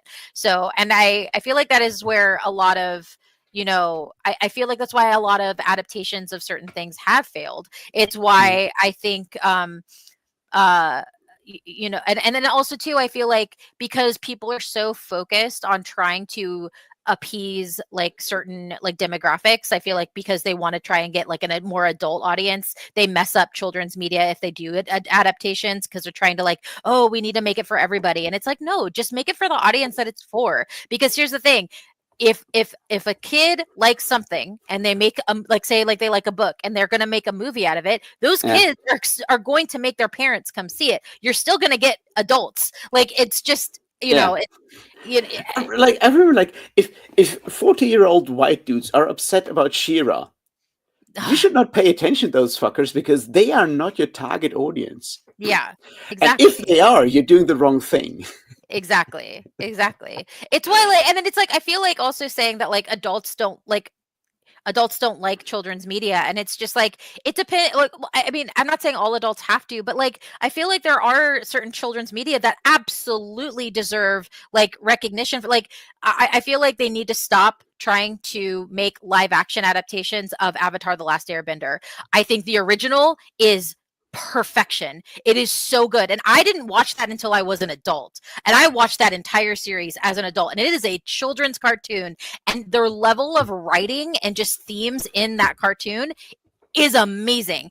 I do not understand why they feel the need to make it a live action to appease basically adults that want to get into it. It's like, suck it up and just watch the cartoon, because the cartoon is great. Like, it's like, you don't like, it's not going to make you less of an adult to watch a cartoon. I agree. So here's the thing. You are an absolute amazing entertainer. Can you do that for like 2 minutes? Because I drank like 5 liters of black tea today. I need to run to the bathroom for a second. Yeah, sure. Just tell people some jokes. I'll be back in 2 minutes. Jokes. Oh, geez. They don't have to be jokes. You can insult people for a while. They'll love that. I don't want to insult people either. Are those the only two extremes? Like, this channel is used to be extremes. Just do something. I'll be back in 2 minutes. Okay. Chat, tell me what we should talk about. Let's talk about him. Someone bring up a topic. Let's talk. What do you want to talk about? I'm open. Ask me a question. Sure. What do we got?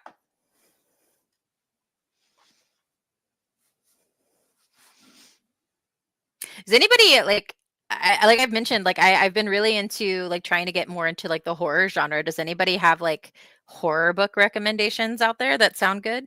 Have I watched Wicked? Yes, I have. I have seen. I love The Wizard of Oz. I loved I'm really, so aside from books, I am really into musicals. I love musicals. I was in choir in high school. I never got to perform the Wicked songs in choir because that was a more advanced choir that I didn't get to be a part of. But I did see Wicked when I was in high school, when it was at the Pantages Theater in Los Angeles. And I recently saw the movie like right before it left theaters. I think the movie is decent. I feel like the very minimal criticisms that certain theater lovers have of the movie are some of the ones that I have. It is not a bad movie. I still enjoyed it. I still think it was like a great musical film. I just have certain little gripes that purely are just coming from someone who really enjoys theater. So like I think the big one that a lot of theater people agree with was that how they split up Defying Gravity, just how they broke up the song. The flow of it just didn't feel great. If you've ever seen Wicked on the stage and have seen that song performed on stage, you would totally understand why we felt that way. And not to say the performance wasn't great, because the song, like, I forget the actress's name. The actress was phenomenal in performing it. But yeah, I just wish it wasn't broken up the way it was. Just like bowling.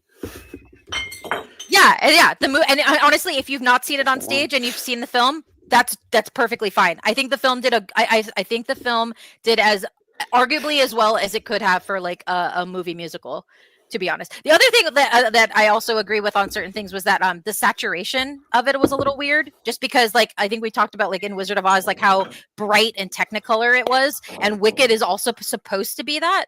So like it was weird that like Oz was kind of like dimmed a little bit in the movie. Like that was like a style choice that they did. But again, like little gripes. It wasn't that big of a deal.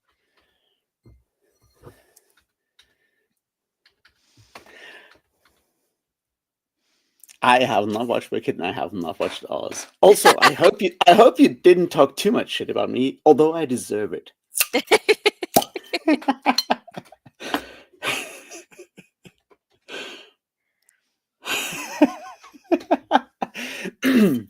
I just said, like, my brother is like the second victim of British colonialism after India.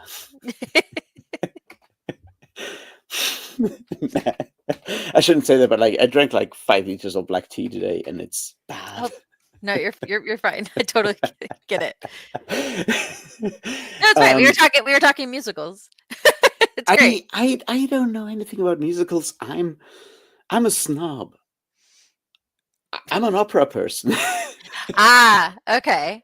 That's what I meant by like snob. Now, I can't help it. It's like the way I grew up was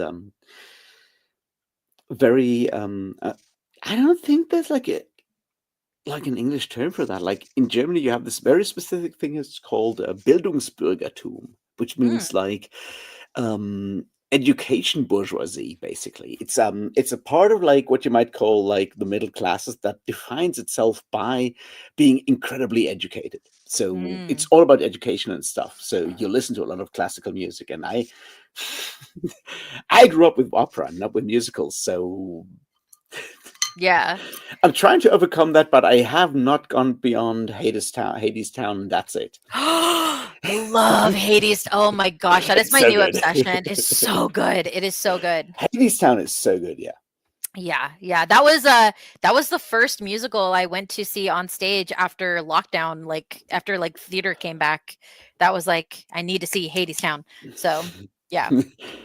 That's the kind of Greek myth retelling that I'm actually happy with. Yes, yes. No, it did so good. And the music is so good. Oh gosh. Yeah. Yeah, no, that's really cool because it does actually, do something interesting with like myth retellings. I'm always like a bit wary about myth retellings. There are really good ones, but it's kind of difficult to do them. Yeah. Yeah. I agree. Um and usually the go-to is usually Hades and Persephone, which Hades down does touch upon slightly, but it's more Orpheus and Eurydice, which yeah. Well, I've seen the no, it's not actually an opera. It's like an operetta, but it doesn't make that much of a difference. But that I've seen that one in like an actual opera house. So Oh wow. yeah, I told you, I'm like Yeah. I grew up bourgeois. Yeah. Oh no, I am very like I'm all about musicals. So like that's I don't think I don't think I've ever seen an opera. So not that I'm opposed to it. I just have never had the opportunity. To be fair, like the city I grew up in has an opera house, a very good one, Oh wow. and you could have like a subscription kind of thing, which was like super cheap. If you're like a student, it's even cheaper, and they kind of get like, but you don't have to pay a lot. Like it's super fucking cheap, and you basically like when they have like an opera thing and there's like seats left, you could kind of get like some of those, and you pay like I don't know $10 to $20 for like a seat at the opera house, and you're like yeah. Oh And wow. it's not like the best seats or whatever, but it's whatever's like Still. free, and yeah, and that's the point. Is like you get to see some really cool stuff. Yeah, like if we had something like that, I totally would have done that. Yeah, that's amazing. Yeah. I mean more so like I mean I've seen I guess like in terms of like seeing like actual like big productions, I saw Wicked. I've seen what else did I see? I'm trying to think of like Hades Town was Yeah, another big one.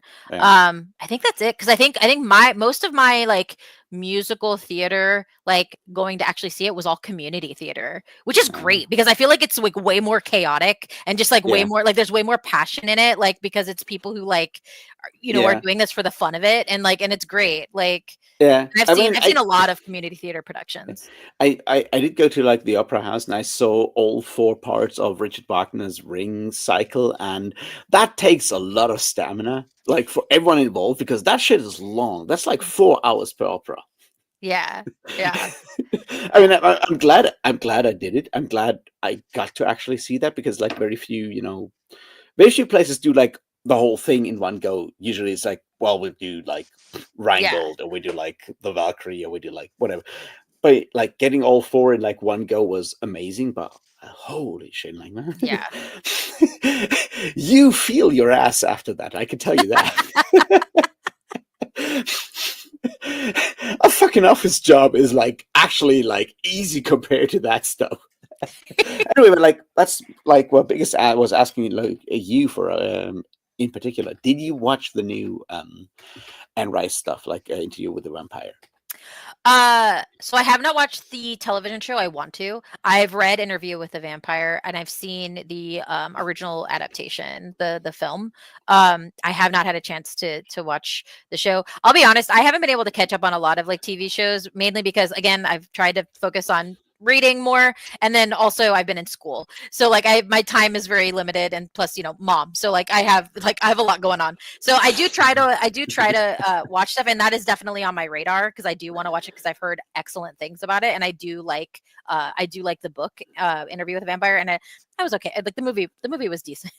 I mean, I'm not the biggest fan of that adaptation. I mean, it was fine, but like yeah, like the book is great though. I love the book. I haven't watched the show either. I watched the original movie. I feel like Tom Cruise is much cooler than Brad Pitt, which is hard to say these days. But in that movie, Tom Cruise was much cooler. Here's the thing. Like, I feel like it's fine to say that Tom Cruise is a decent actor because I do enjoy watching him, and but that doesn't mean he's a good human being. Like, so like, like by now we know that Brad Pitt is also not exactly like a nice person. So who cares, But yeah, right, Tom Cruise is actually a good actor. I agree. It's like, yeah.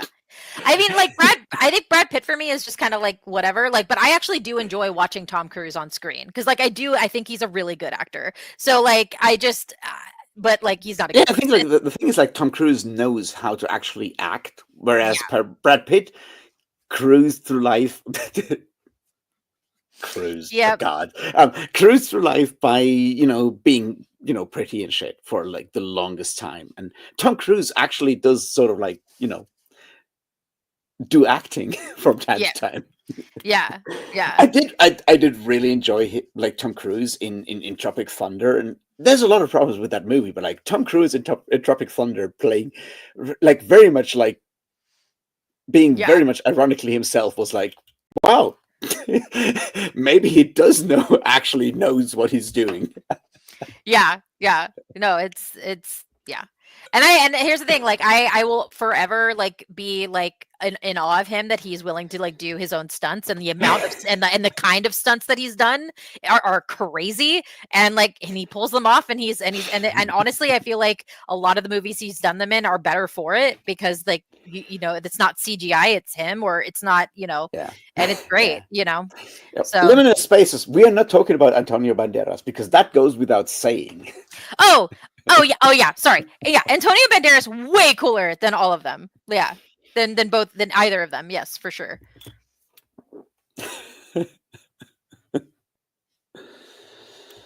Well, Critical Drinker is I'm not saying anything about that guy. Anyway.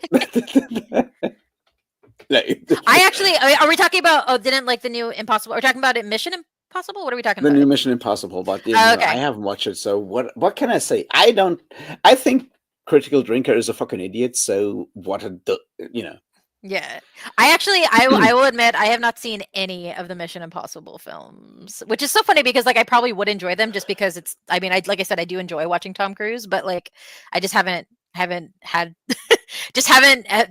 had a thing where like I watch those movies. So now the thing is like, look, you can be a terrible person, you can still be a good actor. Many people have shown that. Yep. Some people might argue that like being a good actor is like a good asset if you want to be like a bad person. Yeah, but here's the thing: like, I feel like if you're going to be a bad person and you have like a certain and you're going to be in like Hollywood and stuff, you better be a good actor because otherwise it's going to be embarrassing for you. Yeah, that is unfortunately also true. Yeah, like I'm thinking more like I don't think I've ever seen Jared Leto like play a decent character ever, and he's not the greatest person. I have no idea what Jared Leto has ever played because he's one of those guys I'm like, I know the name, I know he's in that one sort of like weird band that people like, and I don't, and yeah, I have no idea what kind of roles he's ever played, but you know what I think about? I think the only role that I think I enjoyed him in was, I forget the name of the movie, but it was the one where they did like it was like a biopic about the guy who shot John Lennon, and he plays the shooter. Like that was, I think, the only movie that I thought he was decent in. He plays Chapman? Interesting. Yeah. Okay. I forget the name of Okay. the movie. I forget what it was called, but I know that that was it, and I think that was the only movie that I found him like semi decent in.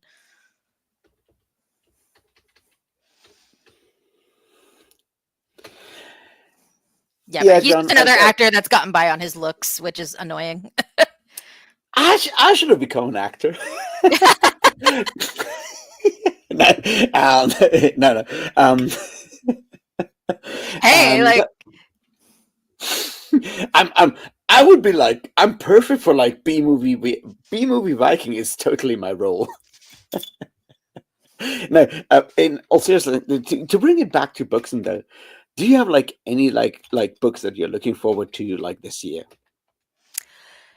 um any books that I'm looking forward to this year. Uh I'm trying to think here. Oh, I so one of the book series that I guess it's considered a series that I've really enjoyed is like the Legends and Lattes and Bookshops and Bodests by Travis Oh Baldry. yeah, yeah, yeah. That he's got like brigands and bread knives. Yeah, and I think he's got the third book coming out in the Yes, same world. Yeah, yeah, yeah. So yeah. like I'm looking forward to that. Brigands and bread knives. It's coming out in November, I think. Oh, okay. Yeah, I hadn't seen what the name of it was. Like last I saw was just like he had announced that a third book was coming. So like Yeah, yeah. I get annoyed by the title, but I mean, like, come on, like brigands and bread knives, motherfucker. He's trying to be cutesy. Let him be cutesy. It's fine. Like how many alterations can you get away with? Like goblins and gas stations, dragons and drugstores. We can do this for like Dragons and forever. drugstores. That would be an awesome title. Dragons and drugstores. Yeah. But yeah, I don't know. Okay. Yeah, so that's one I'm definitely looking forward to because Yeah. I've enjoyed both of those Uh, books, so I haven't read either one because I'm a grumpy old contrarian bastard. yeah, okay. Yeah, you gotta hold on to that. You can't Nah, can't enjoy the cuteness. I might read them at some point, but like, it just, I'm like, I don't know. It just doesn't sound like something I would enjoy. Yeah, Or, that's fair.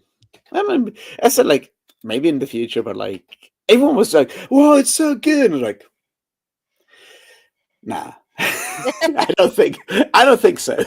Yeah. Well, I mean, I can see. Here's the thing. I can see like if you're into like Dungeons and Dragons or like RPG type stuff, like and like especially in that world, and the fact that like the stakes in those books are very low. So like I can see if you're looking for more like action dense or like wanting that, like it might be like not for you. It's very much like for me, it's very much like the definition of a cozy read. And so Mm. like, and that's what I like about it. It's lighthearted, it's cute, and Yeah, and, I like the characters, and I think and it's then sweet. I think so. Here's the thing. I don't read cozy stuff, and I think it's like I feel like cozy fantasy in general, and there's a reason like why cozy fantasy has become so huge. And I think partly, and it's super huge, especially in like queer spaces. Hmm.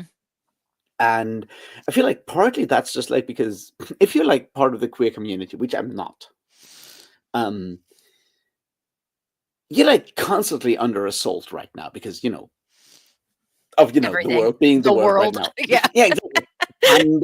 And I feel like cozy fantasy is like the one place where you can maybe disconnect for a moment, which I understand and I really appreciate that. And like me being where I am, I'm like I can't stand it. I want to be angry against the fucking system, but like I have the capacity because you know Right. I'm not constantly under attack. So I understand where those sort of like two things come from. And that's why I'm not touching it because like it's not gonna give me anything. I'm like, yeah, it's there's no rage in there. Yeah, yeah. You're right. I feel like you're right. Like if you're not part of like a group that's, you know, a marginalized group, like, and you have the capacity to be like rageful all the time, then Yeah, yeah. but And we need, to be honest, we need people to be like raging like all the time, like, and it allows for those people to like step back and be like, I need to be cozy for a moment so I don't like yeah, lose that's my the point. It's mind. like cozy fantasy provides a place of respite for a lot of people, and I'm happy it does. I think it's important to understand that it does that, Right. and I'm happy. I'm happy it exists for that, and I feel like the popularity of cozy fantasy in particular is tied to that in a lot of ways, where people go like, well, it's the one place where I don't have to actually constantly defend myself. Very true. Very true. I agree. Yeah. Yeah, and like I can go like, no, I'm going to read like angry stuff because I don't have to. I don't have to defend myself constantly. Yeah. You're just like, I need to fuel my rage. Yeah, it's like I wake up. I'm gonna like I want to punch someone. I guess I'm gonna. I guess I'm gonna read something angry. Fair. Fair. Whatever you got to do, right? which is Do the, which is why I'm going to like the Pennywise propaganda comeback kid show tomorrow, there you go. which is Yeah. very much about punching people. No, that and it's interesting because you see like a lot of people on the both in BookTube and not so much in Book Talk because it's like a different demographic, but like BookTube and see if we're going like, oh no, epic fantasy is dying. People are only reading cozy fantasy and romantasy. And it's interesting. It's usually mostly like white dudes, and they don't get it. And I'm like, like wait, you're surprised that some people don't like books about like big white dudes with big swords? Yeah. Yeah. No, it's, I'm sorry, I'm reading comments that are coming in.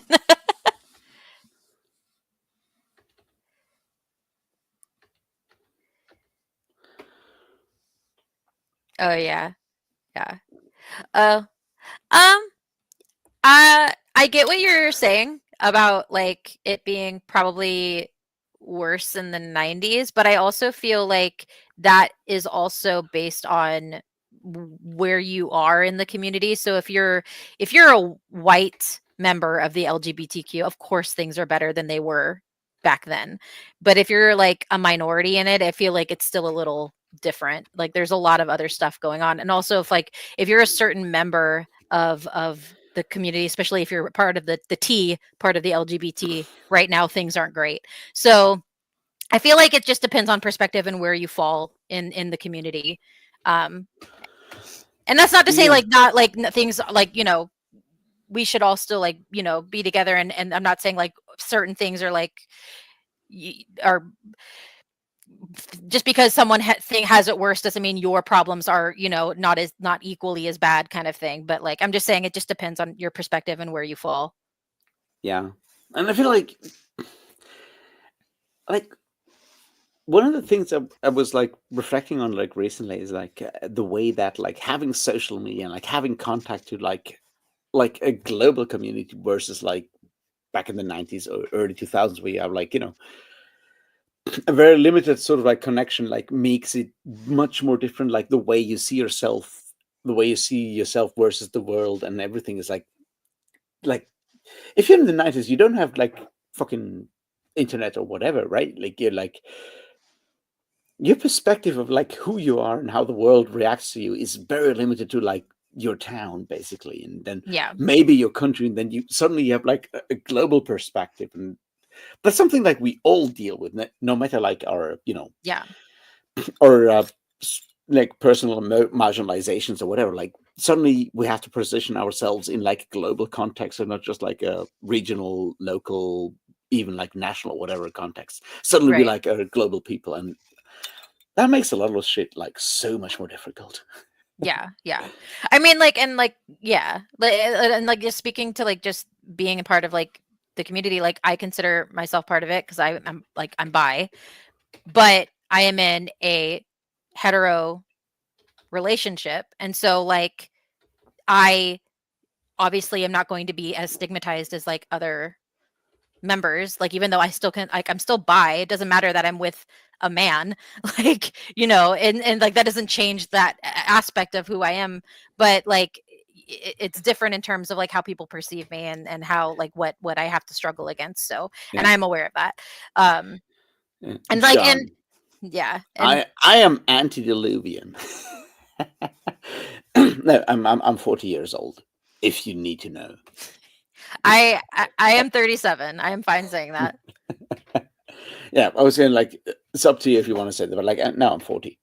Yeah. But I'm fine saying I'm 37 because I feel like as a millennial I've aged fairly well. So like I'm fine saying I'm 37. Someone recently judged me to be 30, so I'm fine. But yeah. But yeah. No, I feel like and that's maybe like one of those like really interesting things for us as like millennials of that specific age bracket, right? Is that we kind of went for like no internet to like a little internet to like Yeah. all internet, and we can sort of like go back and reflect on like how things have fucking changed over time and understand like if we are ready to do that, like how stuff has actually changed, and you know Yeah. how that does actually impact like lives in different ways. Mm-hmm.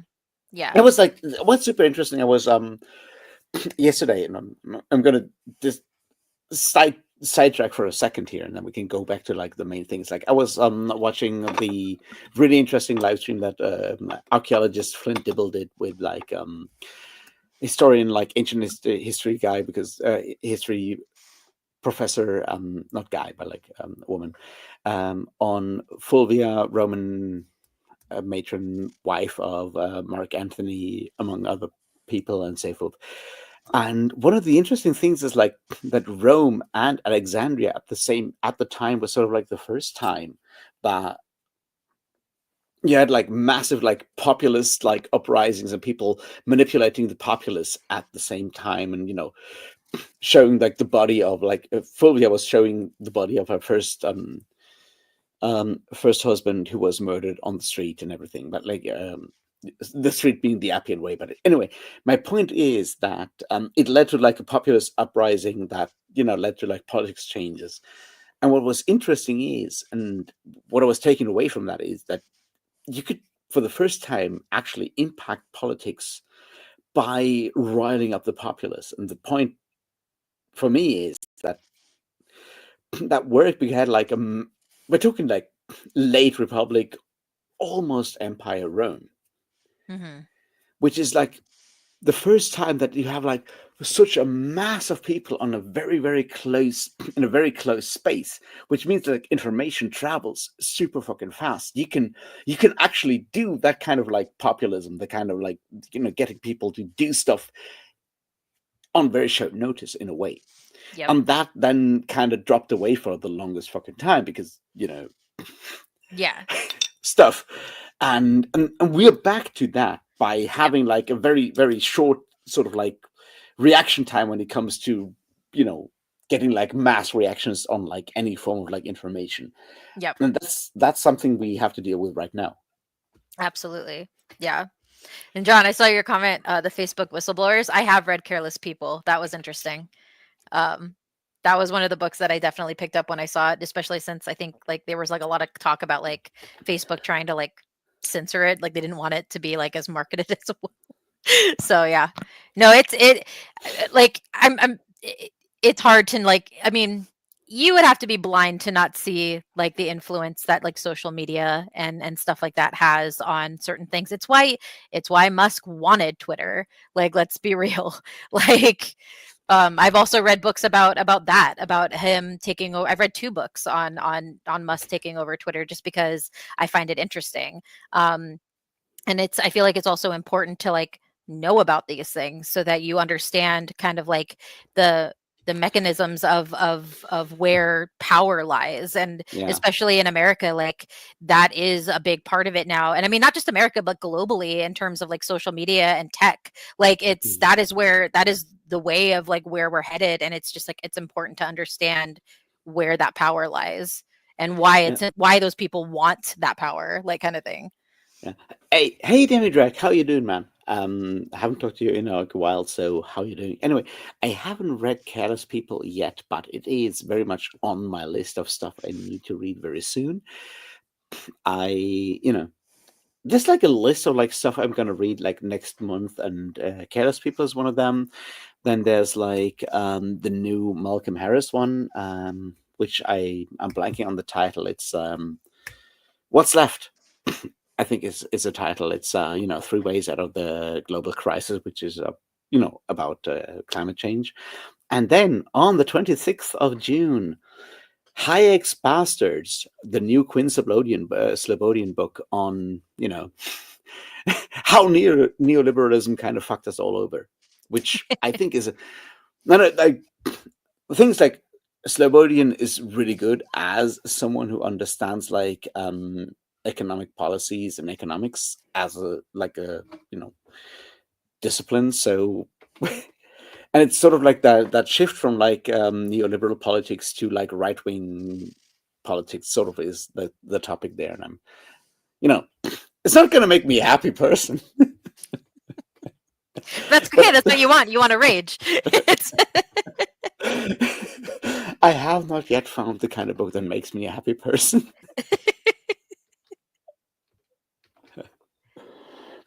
But yeah, Careless People is very much part of that list of stuff I have to read very soon. But Yeah.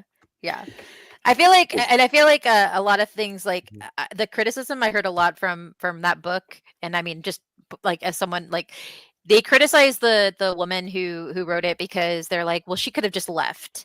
And I feel like if you come at it in that point with that aspect in mind, you're not going to enjoy it, and you're not going to understand why she stayed. It's very like if you come at it and you view it as like she was very much in an abusive relationship with Facebook, like with the people who work there and all of that stuff, and it's very much that whole like this is why in the job market now they tell you if a company says we're all family, to like that is a major red flag, and like also that like is the thing. Yeah. Also like she could have just left, but that would not have changed like anything at No. fucking Meta, Yeah. wouldn't it? It's No. like the problem would The still thing. be there. Yeah, and that's the thing is like what I felt bad about her for was she was so idealistic. Like when you read the book, like Yeah. so idealistic, so hopeful that she could bring good to Facebook, but inevitably because of what she was trying to do, she opened up the company to like she opened up the eyes of a lot of like what because her whole thing was like getting Facebook on a global scale, and instead of going down a good path, Facebook took that and ran with it down like the negative path. And so she kind of blamed herself because she was like, I came in here with this idea of being global, but in a good way. And then instead they took it into like a dark path. And so she felt guilty too. Like, so that's why she stayed as long as she did, because she was hoping to course correct. And there's like one person can't do that. So See, yeah. I've said this before, and I have to say this because it's in the title of the stream and everything. Like, I wish more people would read Marx at some point, because like I'm not going like become Marxist, but like there's something in that analysis of like how capitalism works that might explain why stuff happens the way it happens. Yeah, exactly. I'm not saying don't, but like be aware of what you're doing. Yeah. Yeah. So I will say that, like, if you just go into it understanding that it's very much an abusive relationship that she is in with Facebook. So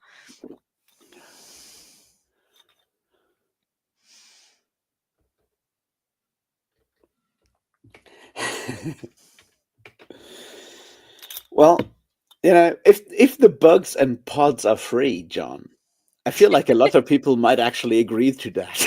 and that is the problem. Nah, but like So yeah, but like the new Malcolm Harris one, I think is an important one because it's ways out of the global climate crisis, which there's so many books telling us like how we're fucked, and books that go like, well, actually, he's what we could potentially do to make it less awful. Obviously, we're not going to completely avoid it at this point because we fucked that one up, but it might get. Here's what we can do, Yeah, yeah. and There's those always are I mean, I feel like that's like the realistic positivity that people do uh, need to approach is like there are always things you can do to make it good. yeah. The problem is that people want this instant gratification. It's like no, no, no, no, no. It's going to be good in the short term, and you have to continue working towards it. It's not going to be easy. There's so many problems in there that are so and to bring that back to sort of like to fiction, a lot of that stuff is always portrayed through fiction as like actions have direct consequences, and you do something cool and something cool happens, and that's very recent. That's not how life works in general. And it's not like one hero does the thing and then the world is saved. That's not how the world works. And and I don't know how to fix that, but in a lot of ways I think it's interesting to see how the kind of books that, like, especially in like fantasy and science fiction, when we go from like the cozy stuff that is like low stakes, deliberately low stakes, when we switch to like the epic sort of like scape, it does very much sort of like adhere to like a very specific, very conservative sort of like model of like how stuff works, where you have like one hero who saves the day. It's like Yeah, that's not how stuff will work. yeah, yeah. Exactly. I feel like that's a big.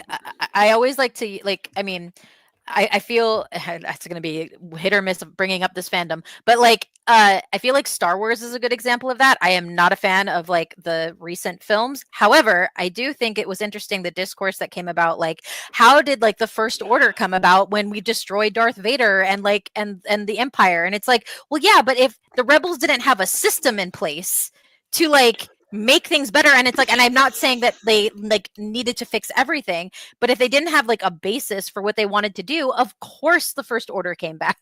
like like that makes sense. Like that's like why, like it's, you can't just like eradicate and then be like, okay, everything's good now. And I feel like that like is like kind of the realistic thing that Star Wars did, and like why it upset people, because they liked that like idealistic, like, oh, we got rid of the bad, so why is the bad back?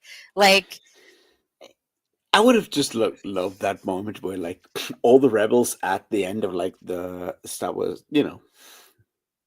episode 6 or whatever you want to call it, like sit down and have like your average like leftist like sitting where like everyone is like bringing forward their like ideas, and then they have like a vote and stuff, and it's like yeah, and having been in so many of these kind of situations. but see, no one wants that. That's why it didn't happen. Yeah, because it's frustrating as fuck. Yeah. I mean, like you're saying you want that, like, or like we want the council to talk about it. They literally did that in the last episode of Game of Thrones, and people raged. Like no one wanted that. We want special bathroom privileges for Wookiees. No, I object. And you have that whole thing, and it goes around and forever and ever and ever, which is sad. But and I feel, and I just made a joke about that, but like to be real, the problem is, and I feel that's like at the heart of like so many of these things, is that if you're sort of like on the left, the problem is like we care, like we actually fucking care. Like if we're arguing about like Wookiee bathroom privileges, right? We meet like we actually fucking care. And I'm using that right now, and it's not a trans allegory. Don't ever believe that, right? I'm just making a point that it is about like whatever we talk about, like we actually care because we want to make the world a better fucking place. Which is like why we fight so fucking hard on the left. Why like everything is so fucking intense and it gets so fractured every single fucking time. Whereas when you go to the right, they go like, yeah, power, fuck yeah. And they don't care about anything beyond power. And that's why it's so frustrating, because But see, it's not even power. It's literally, it's like, can I upset the yeah, left? That's what it is. And like, I guess it is a form of power, but like it's a very specific power. Like they don't care what upsets the left. They just want to upset us. Like that's it. but That's see, why that's it's like, like yeah, that's why there's always the big thing is like, it's like, oh, I triggered a lib, and it's just like, okay, like, but like, what are you doing? Like, what are you actually like? What do you stand for? Like, it because it feels like you don't. Like, it feels like you're just trying to get a reaction, which is like, how does that a society make? Like, and I think like and to bring that on like me being like pretending to be a philosopher, and I hate that term, but like, you know, I studied philosophy, so what can I do? Like, the way we use words is important, right? And we have this moment where like people go like, oh, you're a progressive, that's bad. It's like, how can you even begin to think that like progressive, which means like I'm in favor of, you know, us, you know, moving forward might be like a good thing, and you're like, that's bad. So how like the way we use words is important in that regard. Like you have like before that, like you're a social justice warrior, so you're in favor of social justice. That makes you bad. It's like how you turn like words into like insults, I think is important in.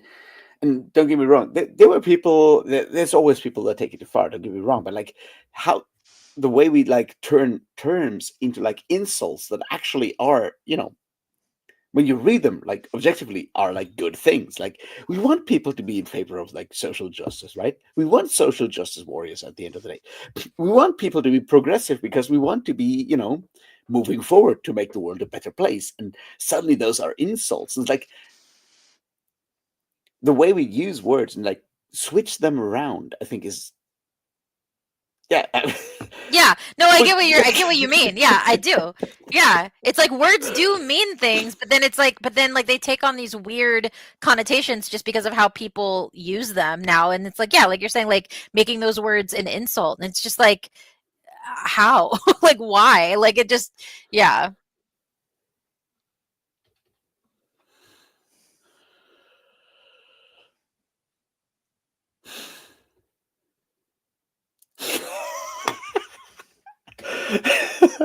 Biggest, that's so fucking good. But no, I'm not going into that, John. But yeah, no. At the end of the day, and that's kind of the point. Logic is, in the words of Terry Pratchett, logic is a wonderful thing, but it doesn't actually beat actual thought. And that's the point. It's like at the end of the day, as as a human being, I'd rather, and I'm saying this as a fucking, you know, at least agnostic, right? I'm not a believing person in anything. I'd rather do the right thing, the thing that feels right, than the thing that feels rational, because, you know, fuck rationality in that regard. And your logic sucks. I'll just say, you know, your logic sucks at that point. But, you know, I'm an anarchist. What do I know?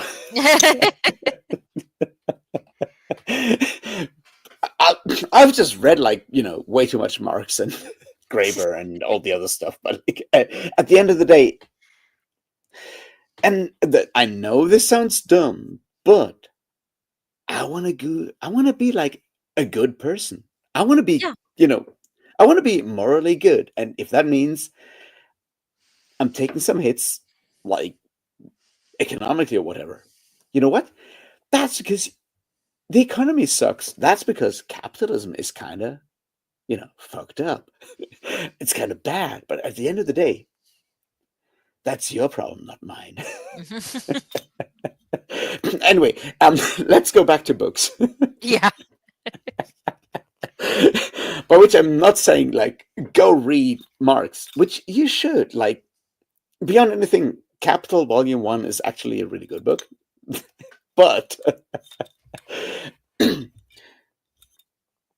fun books. Yeah. I mean, like, my whole thing is like reading is just good, like fundamentally, like, and Yeah, I feel like a lot of people are losing that, and a lot of people just don't want to read, and it's that I feel is like also a dangerous prospect. I feel like more people should read. It's one of the like, I mean, uh, it baffles me, like, because yeah, it's something that it easily can yeah, expand just your worldview, yeah. and you don't need to go anywhere. I found this so interesting. So when I was doing like research for that like short video on anti-intellectualism I made, one of the interesting things was the way you do like your like standardized testing on like reading comprehension and stuff in the US, where it's like, and I'm not happy with the whole book, but what's it called? Empire of Illusion by Chris something something. I'm bad with names. Anyway, point is, I can look it up. It's in the bibliography of that like 3 hour video. Yeah, yeah, Anyway, point is, he was like, yeah, my son was like really really happy and like reading a lot of books, but his grades were really bad. And then we hired like a tutor, and he was like, yeah, don't focus on like what that stuff means, just like focus on the facts, because that's what's going to get tested. It's like right, they'll ask you about like names and stuff, and that's it. It's like that difference of like what reading actually means, the difference of like reading comprehension versus like just like we can guide that, and by quantifying, trying to sort of like measure and quantifying reading and comprehension, you miss out on all the stuff that is actually in there. right, yeah, And I I feel agree. like, and like to bring this over to like the more like booktube side of things, because I don't want to bash the American education system, which I have like no hand in whatsoever. But Oh, bash away, it's not great. like I've made that video, I'm done with it. Yeah, yeah. I will not go back. No. But what I find interesting in a lot of ways when you watch like booktube and book talk and bookstagram and read like Goodreads video reviews, in a lot of cases, it's just the same. You can see that sort of like specific way of like reading that is like drilled into you by teaching you to remember specific facts and nothing beyond that. Like reading everything literally, and you can see that sort of like percolating down into like how we talk about books on the internet at this point. It's like, yeah, and then this character does this, and then this character does this, and then I'm like, yeah, but what's it all mean? I'm like, well, this Right. character does this. I'm like, Yeah, yeah. yeah, Yeah. And I feel like that's like a big part of like what I'm trying to do with my channel, where I try yeah, to find things in books that like I think the best example was like the recent book or video I did on Someone to Build yeah, a Nest In, because that, like, on the surface, that is just a monster hunter romance. That's all it yeah, is. But like when you read the book and you delve into like what it's actually saying, it's about generational trauma. Like that's like my whole video, like like that is what I took from it, and it's yeah, like that I yeah, think was like the point of the book. But a lot of people, like yeah, most people, are just like, oh, monster, and she falls in love with a human, and then like, and that's like, yeah, but that's not what the book is trying to say. yeah. And I feel like it's important, and to sort of like actually go and delve beyond that like surface meaning, because we're all trained to just like remember the surface stuff for like the test Yeah, that's gonna yeah. come. Yeah. And I feel like that's a lot, like that's been a problem I feel like a lot of people have brought up with like with specifically book talk, in that they very are like a lot of the reviewers on there are Yeah, very surface level, and they've admitted that like some people skip reading like dialogue in books, and like it's they skim it, and like and here's the thing, like reading, like, and a lot of people are like, well, I just read for fun, I don't try to analyze a book as I read, and I'm like, that's fair. If that's how you read and you're still reading, fine. Like if that's how you enjoy books, I'm not gonna like begrudge you that. But I go, but on the flip side, I can't read that way. I have yeah, a like I can still enjoy a book, but as I read, I take in like what the book is trying to say. yeah, It's yeah, it's and it's like it's why like for example, like I just I had a conversation with a friend about the fact that like I had read like A Court of Thorns and Roses, and he was making fun of the fact that like I said that I enjoyed certain things in it. And it's like, well, yeah, but like also too, like I'm not saying it's a great book, but there are things that you can take away from it. I can see why it's popular, like and things like that. Yeah. And that's just how I read books, even if it is a popcorn read. It, like, you know. You can take something out of any book. That's the point. Like, but like and like the whole book talk thing, and I'm still working on like the third part of like me being angry at BookTube being, you know, being mean to book talk, and I don't like those books, but I feel there's like a lot of like sort of like weird gatekeepy kind of Oh, bullshit going agree. on, and Agree. and we're like if someone goes like, I'm reading this book this way, it's like, are they reading those books? And you have like these like, yeah, well, I'm reading these deep books, and the people on book talk are only reading like dialogue. They're skipping dialogue because they only want the sex scenes. I'm like, is that because they've been taught by like a fucking system to just go to the action because that's the questions they have to answer to actually get the good grades? Or is that because they, you know, think about like, you know, the systemic kind of thing that leads us to the point where, and there's so many like classes and racist fucking dimensions to the whole thing, and it fucking pisses me off to have like all these like sadly mostly like white women going like, oh, the people on book talk, they're like so stupid, and I'm like, fucking get a grip, motherfuckers. I mean, and it annoys me so much, in a way, because the level of arrogance is just like through the roof, and I'm like, Yeah. do I like those books? Probably not, but Yeah. the Yeah. way it's like, I'm you know, I'm a German boy. I'm I've got like a full on academic education. I can read and I can talk about books in like a very educated way, and that's, you know, but 90% of that is just like privilege. 90% of just like me being where I am because of like, you know, who I am, and so many people kind of fucking ignore all of that, and it's like there've been like 200 years of making sure that like most people in America have no way of actually being uh, like able to actually do like critical reading. There has been like a long fucking history to make sure that shit happens. Yeah. And you're ignoring all that and just sort of blaming individuals, and Yeah. that's bad. Yeah. Yeah. Oh, I don't. No, no, no. Like, here's the thing. Like, I jokey joke about book talk, but I have no beef with like people who read books the way that they do. Like, if as long my view is that if you read a book, if you as long as you're reading, I'm happy. I'm fine. It's fine. I think more people should read, and I feel like this like he like Rafe said, like this gatekeeping about how certain people read is Yeah, going to be a major problem, and it's infighting that just doesn't need to be a thing.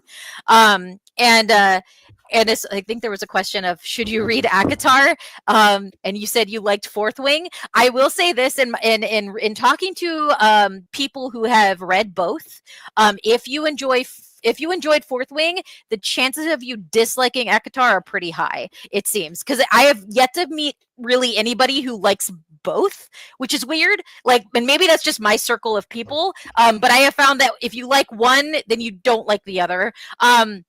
I will say, like like Akatar is not written well. I will just say that like now, I'm hoping if because I am going to continue the series because I did enjoy it, certain aspects of it, and so and I'm hoping that the writing gets better, and because like I'm not sure if this was like her first book. I don't know a lot about the author, but I will say that the writing was subpar at best. And also I think a big thing with Akatar is that if you know anything about Fae lore, which I did, you might get angry because clearly the author did not do decent enough research into Fae lore. And that's like a whole thing in her book, is that it's dealing with the Fae. And so that was a little frustrating for me. I would say like that's probably the most frustrating thing for me that happened in the book. The reason I stuck with it and the reason I enjoyed it as much as I did is because I recognized pretty early on that it was based off of a myth that I really liked, and it's and a lot of times, so it's based off of the myth East of the Sun, West of the Moon, and a lot of people misunderstand that they think it's based off of Beauty and the Beast, which Beauty and the Beast is based off of East of the Sun, West of the Moon. And so like it's very rare that I see an adaptation of East of the Sun, West of the Moon. And like the reason why it's definitely that and not Beauty and the Beast is because of the last couple, like the latter half of the book, which deals with like trials and stuff that she goes It's through. also an amazing album by Canadian epic metal band Gatekeeper. East of the Sun. Just saying. Okay. And so like, and so that was kind of like why I wanted to read it, and the reason, and what I didn't like Throne of Glass, but I think ACOTAR is quite different from what I've heard. So I've not read Throne of Glass, and from what I understand, ACOTAR is more romantasy, and Throne of Glass is more adventure. And so so it's vastly different genres in terms of like how the story goes. So that's what I've heard in terms of the difference of the series. And so, I mean, you might like ACOTAR. Like I've said, the people in my group, if they liked Fourth Wing, they tend to not like ACOTAR. It is.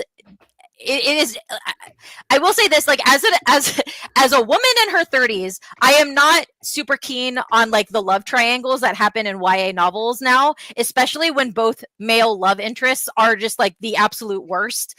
And I think the big frustration that I've noticed with a lot of people who have my same views of ACOTAR is that there is a male character that absolutely deserved to be the love interest because he is the goodest boy, and he's not, and it's very frustrating. So like I would say that's another frustration in the book, is that you see this character that the woman main character has amazing chemistry with, and he is not a love interest, and it's very frustrating.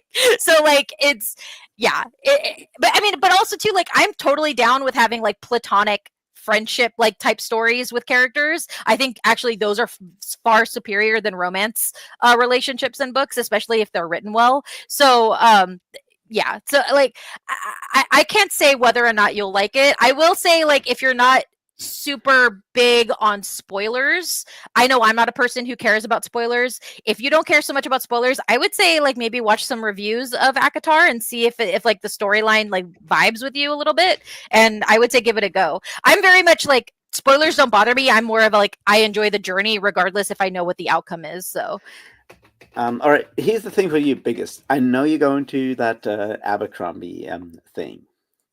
So, in the new book, he has a pseudo-Catholic church, and it's in like schism with like the pseudo-Orthodox church.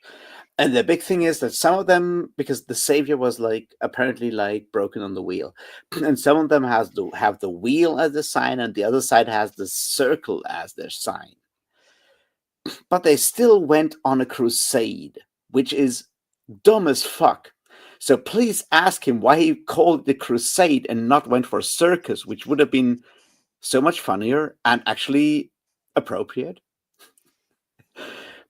Because, you know, why the fuck? Please ask him that. That would be so fucking cool. I hope he has an answer for that. oh, so wait, it's so fucking annoyed me. I'm bad at this kind of thing, but like he like the Abercrombie thing is like he's really good. So he has the pseudo Byzantine thing is no longer Porphyrogene, which is, you know, born in the porphyry chamber.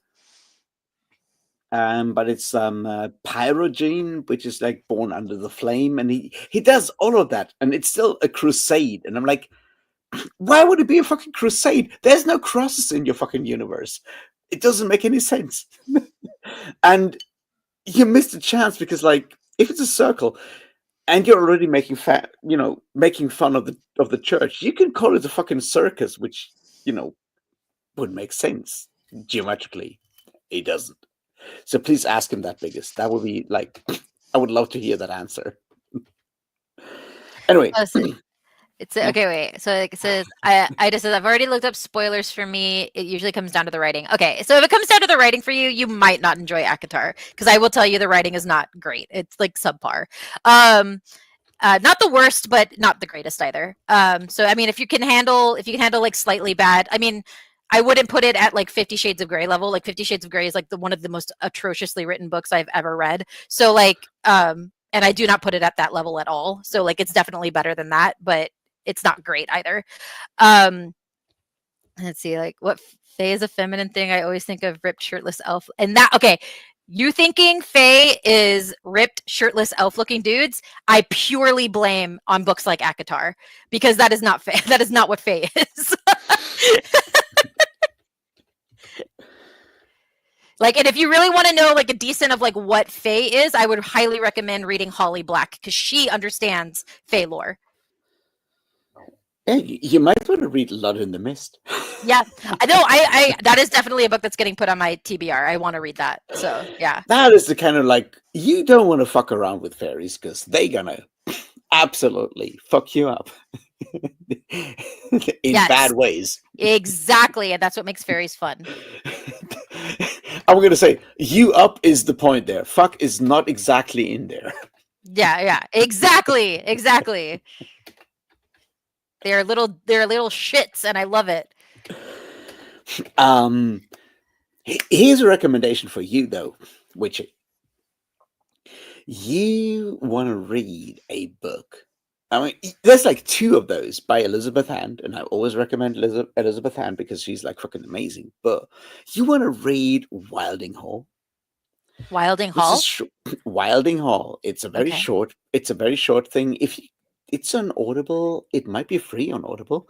Oh. It's a short story about an English folk band trying to record an album in the 1970s, and then weird fairy related things happen, and we're talking about like the scary kind of fairies, and yes.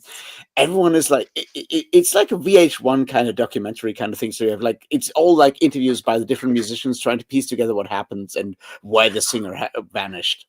And I love it. It's really good. The other one that you really want to read is Waking the Moon, which is all about white goddesses and the whole like Gimbutas kind of, white goddess kind of thing. And when, second wave feminism turned into weird self-empowerment, esoteric self-help stuff, and from like a punk rock perspective.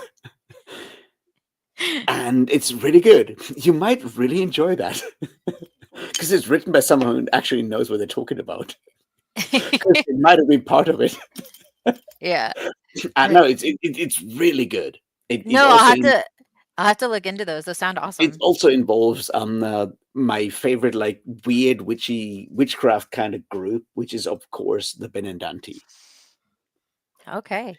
The Benandanti are the best kind of weird witchcraft thing that like anyone knows about. They also show up in Guy Gabriel Kay's Tigana. So they're really cool. I got to tell you about that for a second. So the Benandanti are like presented in what's his name? Something Ginsberg. I'm forgetting his first name because Italians. Anyway, yeah. The book is called The Night Battles, and it's a microhistory about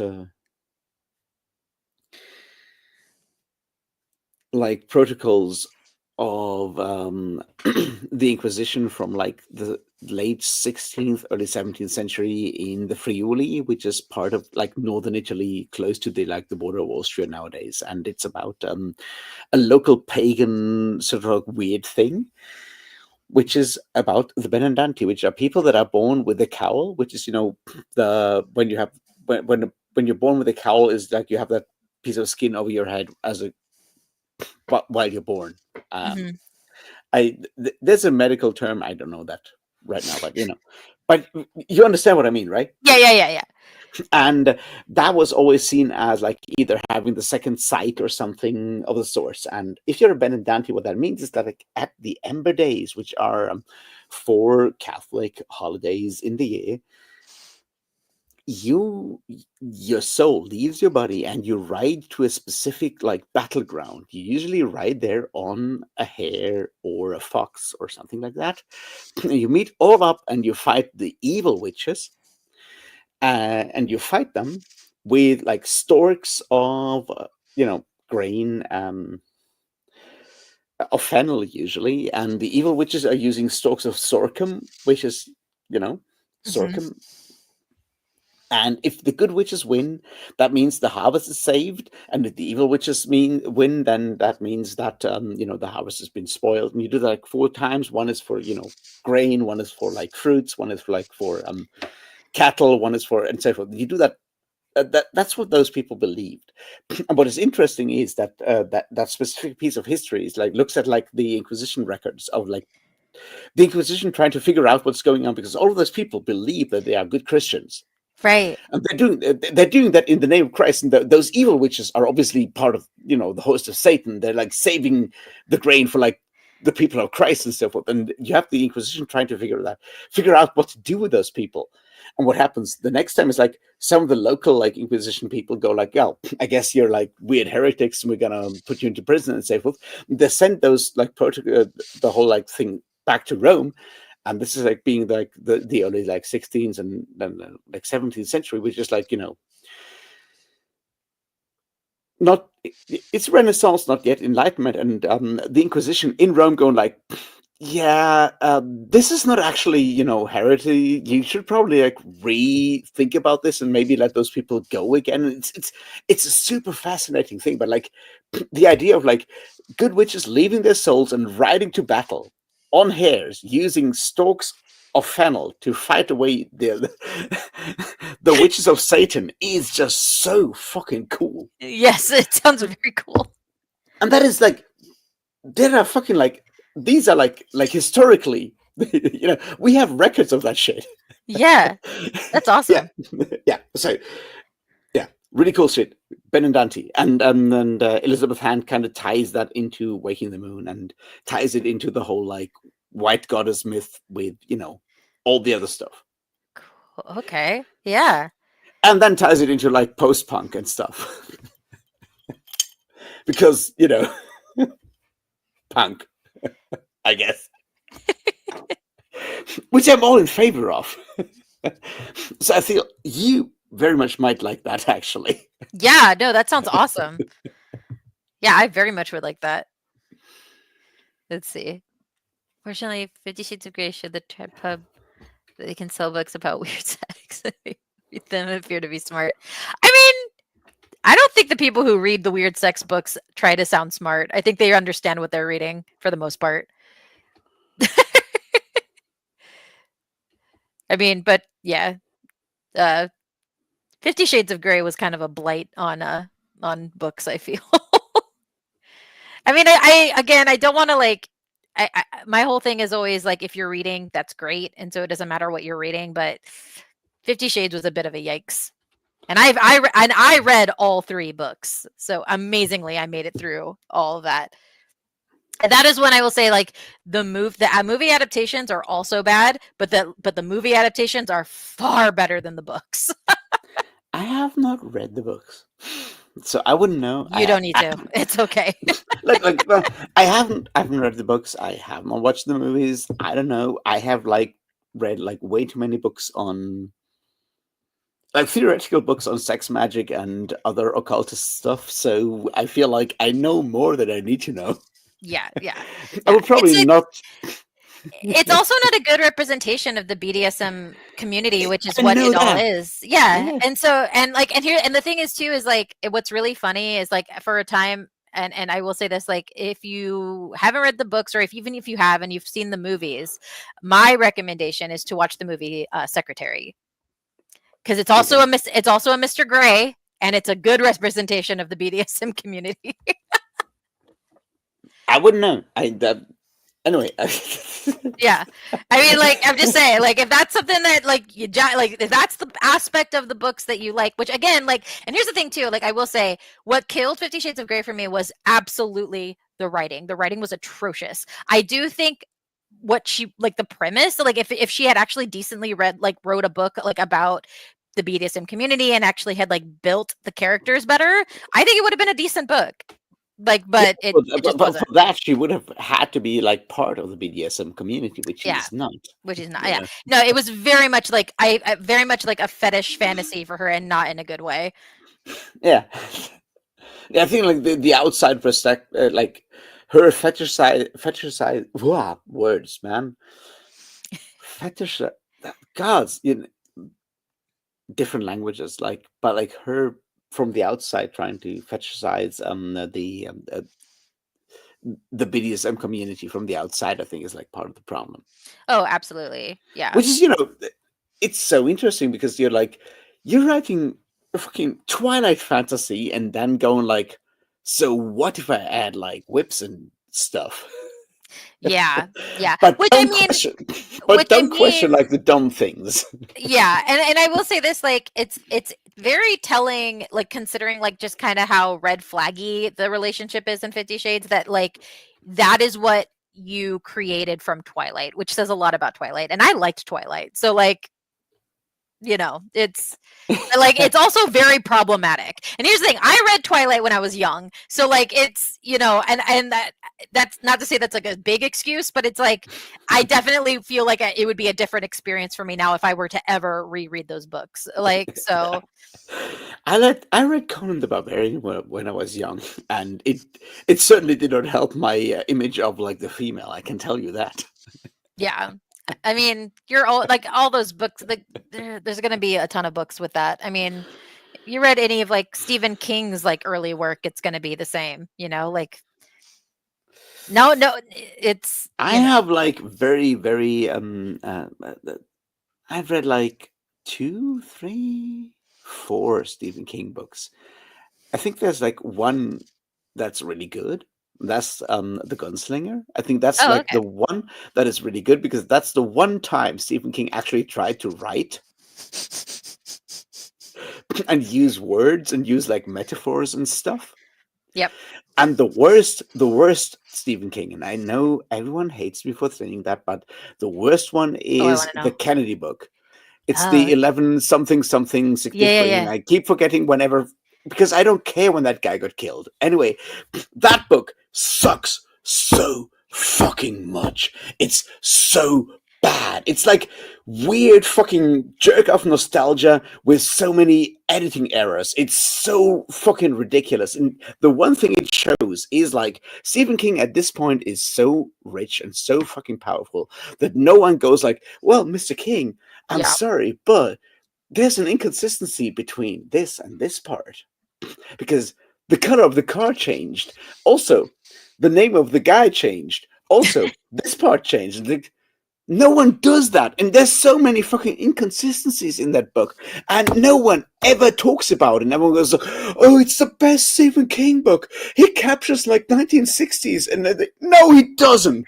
And he goes like, everyone is nice. Also, we're not talking about like fucking children's sex scene in fucking It again, but we have the same kids doing the same dancing again. And I'm like, fuck you, Mr. King. No, I totally agree. Like the only praise I will give King in terms of his books is that I think he comes up with really interesting ideas. I think he comes up with very cool ideas. Stephen but King he can't follow through on them like at all. Stephen King is a good storyteller. He's not a good writer. Yeah. And I'd happily sit down with Stephen King around like a fucking campfire, drink some whiskey, and listen to him tell me a story. But gods, get someone else to write the fucking thing, man. Yeah. And like I've read of his books. I read The Mist, and I've read Carrie. I think that's it. I don't think I want to read anymore. But like but like both of those I've also seen the adaptations, and I think the adaptations are better. Carrie is really good though. I've seen Carrie at the same. I've seen Carrie at the same classic sneak kind of thing in the theater. Carrie is like, if you understand, like at the time, holy shit, that's a fucking powerful thing. Yeah, no, totally agree. Like again, good concept, good story. Like it's, Yeah, but it's I think, but the big thing with Stephen King, I think for me, is that he always yeah, falls flat in his endings, and like at least the ones that yes, I've read, and so that's where like I feel like the adaptations make up for that, because the yeah. adaptations I've seen, the endings have been like amazing. So like oh my god, the way he ended The Mist, I read The Mist, the way he ended The Mist was so anticlimactic, and then you watch the adaptation, and the adaptation like gives you like a gut punch, and it's so good, and like, and it makes you angry that like the book just ends like so like like The problem with the Mist is that uh, I've seen like the German dubbed version of that. Like I've seen the oh original, but no, no. I've seen the movie trailer for the German dub version. Like the German dub. I've seen the German dub trailer. That's how to pronounce to say that, and it's it's fine. The problem is it's dubbed by the same guy who dubs Bud Spencer, and I don't know how to explain Bud Spencer and Terence Hill to anyone else, but it's like, the a very specific like Italian kind of weird thing that is like super fucking popular in Germany, but it's like weird comedy kind of thing. oh no, It does not work for like fucking horror movie like The Mist. oh no, yeah, no, It's incredible, and it kind of works like comedically because it's like, it's like 40 years old at this point. But I agree, like Stephen King doesn't know how to end a story. It's like, and he doesn't know actually how to actually tell a story cinematically. It's so fascinating because if you've ever seen The Shining, hmm both the movie adaptation and the TV version, hmm and the TV version is like as close to the novel as possible, and yeah, it's boring as fuck. yeah, The movie with Jack Nicholson is scary as fuck. yeah, yeah. It's I like the movie, but I'm also very much aware that that's not what Stephen King wanted. So Stephen King fucking hated that movie. oh yeah, no, that's why the miniseries exists, because he was pissed off about the movie. Yeah, but the movie works and the miniseries sucks because Yeah, I never watched them. I never watched the miniseries, but it's not good. I have seen the film. I have not read the book. Just because at that point I'd already read the two other Stephen King Yeah, books, and I was like, I I feel don't know like if I want to do that. the movie is really good. It kind of also works on Jack Nicholson being just Oh yeah, incredibly scary. yeah, yeah, but yeah. But I will. but like I will say I understand why King wanted to write The Shining, because yeah, I have been to the Stanley Hotel, which is yeah, what yeah. inspired him to write that, and like and that hotel is creepy as hell. So like, and I so I get it.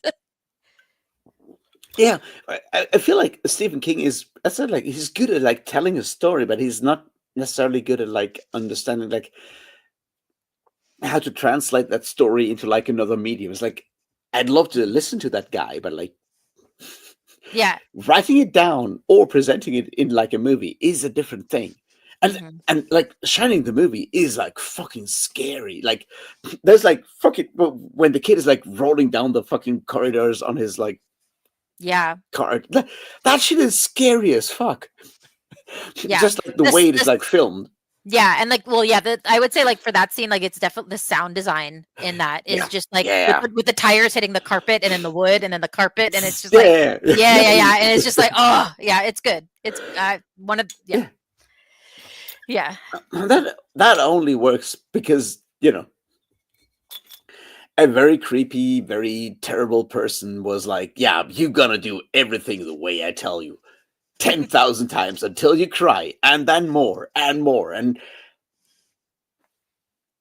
Stanley Kubrick absolutely abused everyone in that oh, movie, and I'm not gonna, smooth talk that, but holy shit, yeah, the result is scary as fuck. yeah, yeah, yeah. But yeah, absolutely abusive person. Oh yeah, not good. Oh, that's okay. So, and you said you like his short. That's interesting. You know what? That is something I haven't considered, that he had, that if King has short stories, if he would be better at writing short stories. I don't know.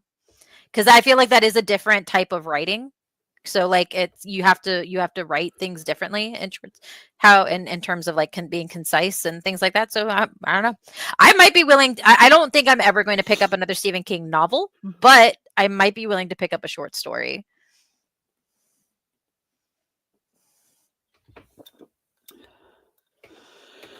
Ben, I still have to read those Anita Blake things, but they get like new audiobooks this year, so I I might get there. That will be like the funniest thing, like me sitting down and doing like serious reviews of Anita Blake Vampire Hunter video books. But it'll happen because I promised. Okay, so wait, so you recommend The Man in Black for one of King's short stories? That okay. I'll look into it. I feel like that's it won't it's it's less time commitment, so I'm willing to do that. I'm not willing to pick up another one of his novels. I feel like that's like the other thing, like a lot of the stuff with like this King having like cool ideas is something like that works better in like a short story, because like why do I need like 500 pages if like what it boils down to is like, this shit is crazy. Yeah. This shit is crazy. I feel like that needs to, you know what? That needs to go on his tombstone. That's just like, this shit is crazy. Like that's what he's known for. Yeah.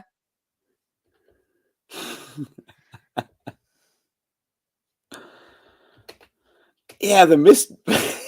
I agree, man. The end of the movie is super fucking painful, but like, and like, I wish you would understand. Like, I don't know how many of you have ever seen any of the Bud Spencer and Terence Hill movies, but it's like Italian Western comedies from the 60s, and those guys did like the subbing, like for like the dubbing for like the German version of The Mist, and it's so ridiculous.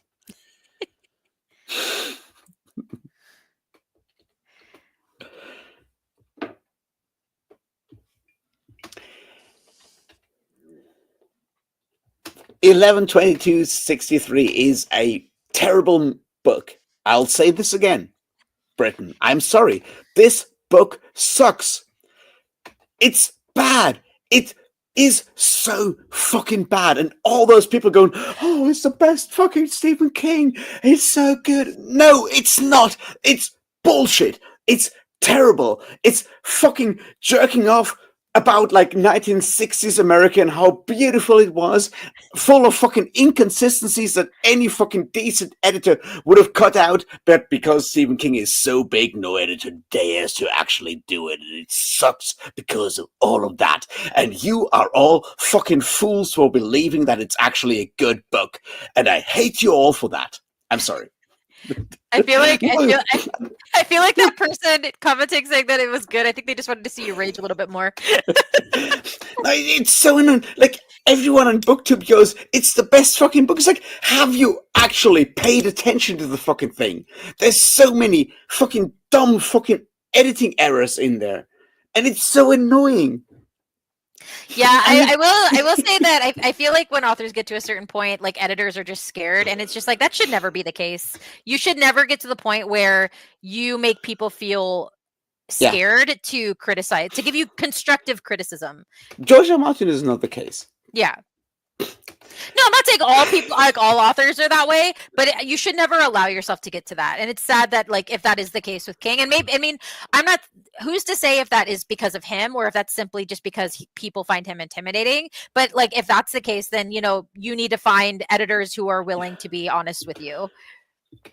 I don't know if Stephen King would actually be against it. I think it's more like a publisher going like, don't talk to Stephen King. Yeah, that's what I'm saying. Like, if that's the case, then that's wrong. Like, I feel like it's unfair. I think it's unfair to also Stephen King, because just because he's like been around for so long, that doesn't mean you can't still improve your craft. He seems to be like a super nice guy from like everything I've seen of him. But like, there's like super fucking dumb inconsistencies in like the book where I'm like, you could have picked up on that. Mm-hmm. And it's like, yeah, and you recognize like the number plate, and like, Yeah, but the number plate has changed. Yeah. And that's like the kind of dumb thing where like an editor like it doesn't actually change anything like in the book. It's like just like make sure the number plate is the same thing. Yeah. Yeah, and I think that is a problem, and I think that's a problem with publishing. Is that like Yeah, at the end, it's the bottom line, right? Like they just yeah, want to sell and make money. So of course they're not going to like send back for rewrites that might take more time when they could just be getting money from a book that sells. And you're right, and that sucks. And again, I say that's unfair to readers, and it's unfair to the author because I feel like then the author is going to get stagnant in his craft, and it's going to get worse. And eventually it's not just going to sell on name yeah. recognition. Now, I'm not specifically talking about King. I'm saying if any author has that happen to them. I mean, King has said in the past he could publish his laundry list and it would still sell, and he's right. He is right. And but like you know, from what I see from him, like on like social media or whatever, he seems to be like a cool guy, and it's like, but there is that like sort of like fear from like the publisher side like, to not actually, you know, go like, hey man, you might want to, you know, change Yeah. this thing. Yeah. Yeah. Yeah. I But know, again, I feel like because Stephen King might actually care about his product, like if Yeah. someone were to actually give him constructive criticism, that again that would take time away from the book selling, and they don't want that. Yeah. Exactly. He seems to be one of the good guys. Yeah. I'm just annoyed that it didn't actually happen. Otherwise, I wouldn't care. I was like, yeah, well, fuck it. Like Yeah. here, I'm annoyed because I'm like, this could have been good, and no one did do the thing. Yeah. Yeah. Yeah. I will say, like, what's funny is I've read 2 of King's books, but I've also read one of Joe Hill, which is his son. And that book actually made me rage more than any of the King books I've read. I hated that book. So I read it was Horns by Joe Hill. And then and it was after I finished it, I learned that he was Stephen King's son. That was one of the few books where I wanted to throw it against a wall. I hated it so much.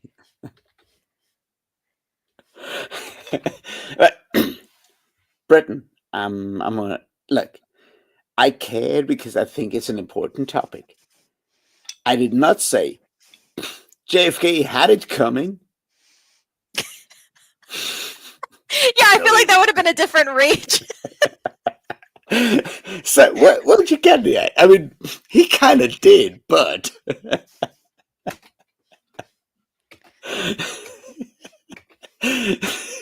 no, but seriously, I love that part where like the Behind the Bastards podcast, like for like the last 5 years, has like in every situation where that came up, claiming that it was Bernie Sanders that that assassinated JFK.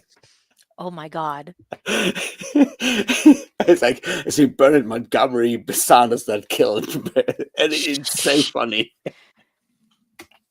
What a weird timeline that would be.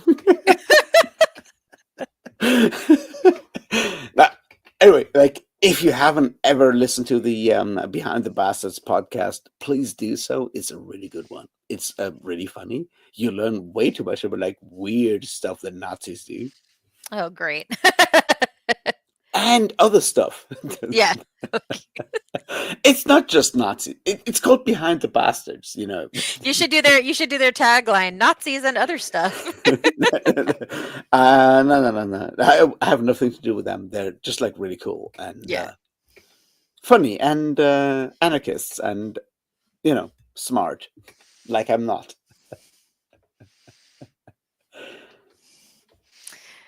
Yeah.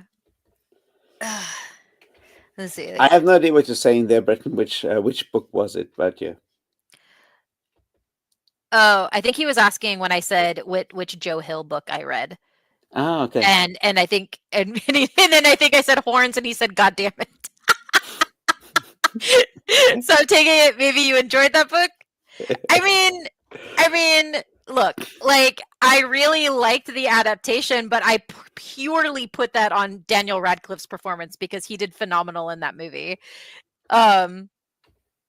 because the movie's not great either, like in terms of just like film, but oh, it's the only Hill book you've read so far. I think the other Hill book I've heard of is the Nosferatu, like, but it's like the license plate. It's like weird numbers and stuff. I forget like what it all, but it's supposed to be like Nosferatu or something like that. And I've heard good things about that, but because like Horns like pissed me off so thoroughly, like I just have not brought myself, because I'm always willing to read 2 books by an author even if I didn't like the first book. I haven't brought myself to read a second Joe Hill book just because of how much Horns pissed me off. So like I don't know, maybe someday I'll get to another Hill book, who knows. Well, Hill's King's son, right? Yeah. Ah.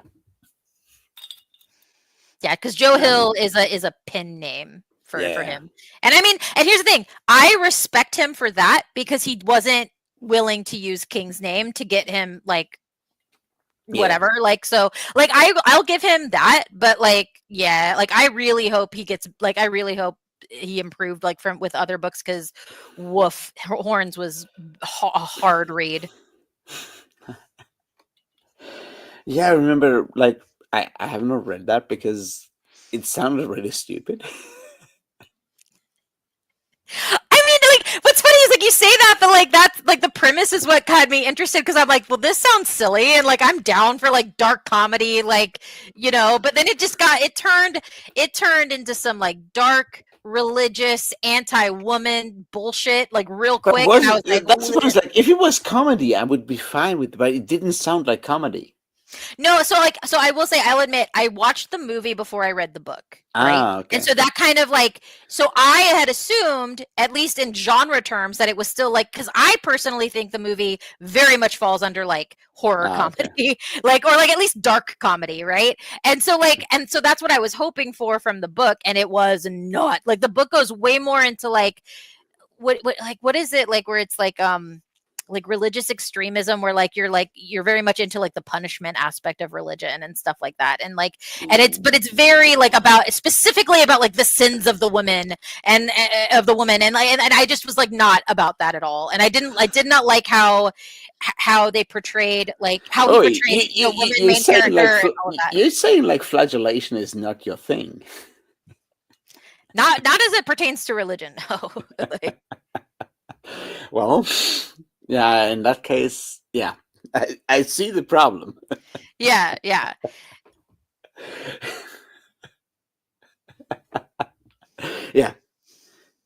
No, I didn't read the book. I didn't watch the movie. I'm like, nah, just no.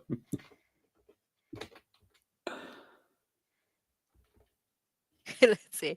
As an author, I dream of upsetting someone with my books as much as Hill has pissed you off here. You know what? Hey, if that's your goal, go for it. Like, because here's the thing, like, again, like, I feel like tastes are subjective. So, like, just because I didn't like it doesn't mean other people didn't. Like, clearly a lot of people did. So, and hell, an adaptation got made, like a feature film got made with it with Daniel Radcliffe. Like, who am I? Like, what I find so fascinating about Radcliffe, though, is like how he's managed to go like from where he started to like where he's now, and yeah. So like using his like fame as like a, I don't want to call him like a child actor at this point, because obviously that's beyond that. Like being like this kind of former star, the same way that Robert Pattinson kind of went from like using their fame as, or like their position as like a star of like a series, mainstream movie kind of thing, and going like, I'm going to go like the opposite kind of thing. I'm doing something exactly the opposite. I'm like using that as like sort of like a jumping off point to go like the opposite way. And yeah, I find that like really interesting, because it kind of goes to some sort of like deeper sort of like thing of like how a lot of people sort of like understand, like even though they're watching like mainstream stuff and going like, hey, I like, Harry Potter or Twilight or whatever, right? On the one hand, but like we understand it's like, mass media, whatever slob. Yeah. And they go like, as soon as those people go like, oh, I'm gonna do like the opposite, and I'm gonna do like artsy Yeah. stuff now, and everyone's like, Yeah. fuck yeah, I'm going with you. And I'm like, Yeah. but it's still, we're Yeah. still talking about like mass media at this point. Right. Well, I think Elijah Wood did the same after Lord of the Rings, which is Yeah, great. no.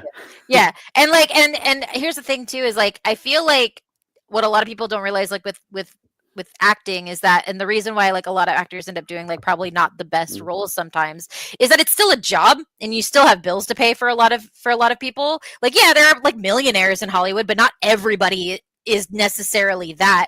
And so I feel like if you have the means, and if you're really into being an actor, Yeah. if you have the means to just do whatever you want, like I feel like a lot more people would do what Radcliffe is doing, what Elijah Wood is doing, like, and I think that's great. I like a lot, like I feel like Horns was kind of like the first step when he did like started doing like the weird shit, and I have Yeah. loved every weird movie Radcliffe has done, or ever, like it's great. I'm like keep being your weird little freak. It's great. Like I love the stuff that you're doing. Yeah.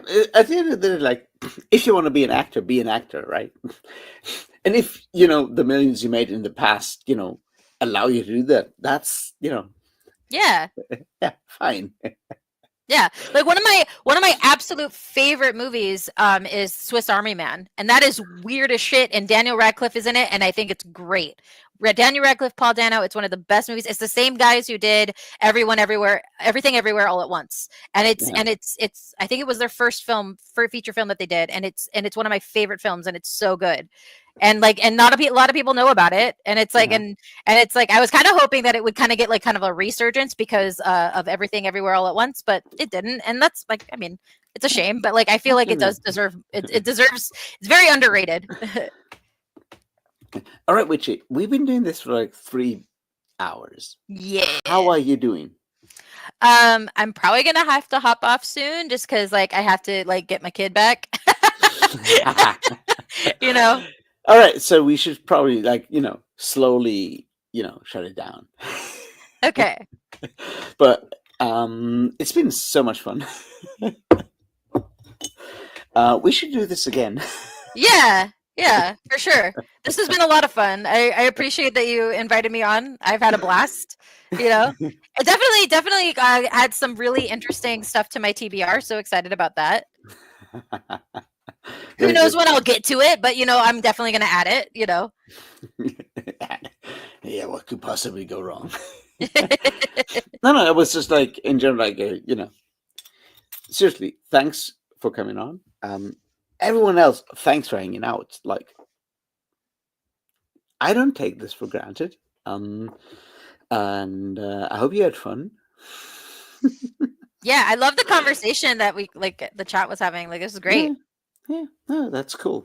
And yeah, I'll be back on Monday, I hope. I have to go to that amazing concert of Pennywise, Comeback Kid, and Propaganda tomorrow, which is like 2 Winnipeg bands, which makes Ben very happy, and the rest is punk rock. And all my friends that wanted to go have like canceled, so I'm gonna go there on my own. It's gonna be an adventure. It's gonna be fine. Like, blind person goes to a punk rock concert where like 2,000 people are. You want to think about that? You don't. Trust me. I'm not thinking about that. That's the goal. Anyway, yeah, I'll see you on Monday for the weekly neighbor gazing. But like, thank you everyone for actually hanging out and showing up. I appreciate it. Witchy, so cool.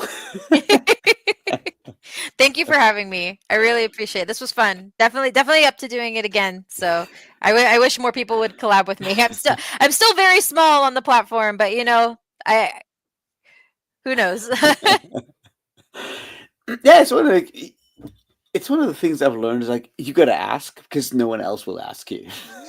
Yeah. Well, I feel like I'm still like, well, I feel like my thing is that I feel like I'm so small and compared to like a lot of the other people that I follow, that it's just like it's a little intimidating for me to be like, I want to do stuff.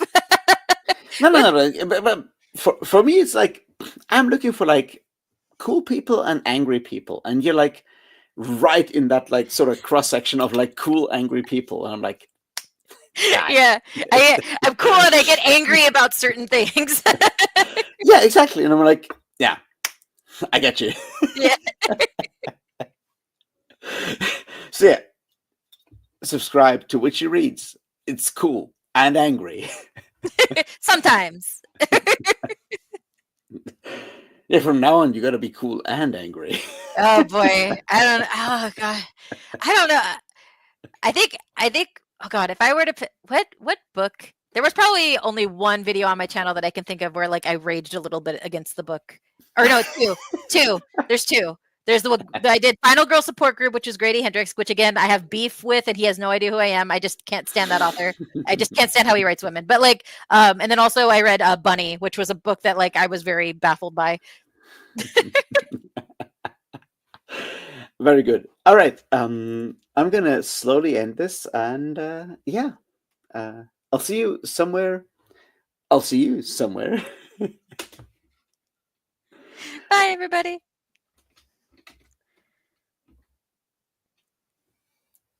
Guys, I have to find this button to say yes, I agree. I fucking hate this.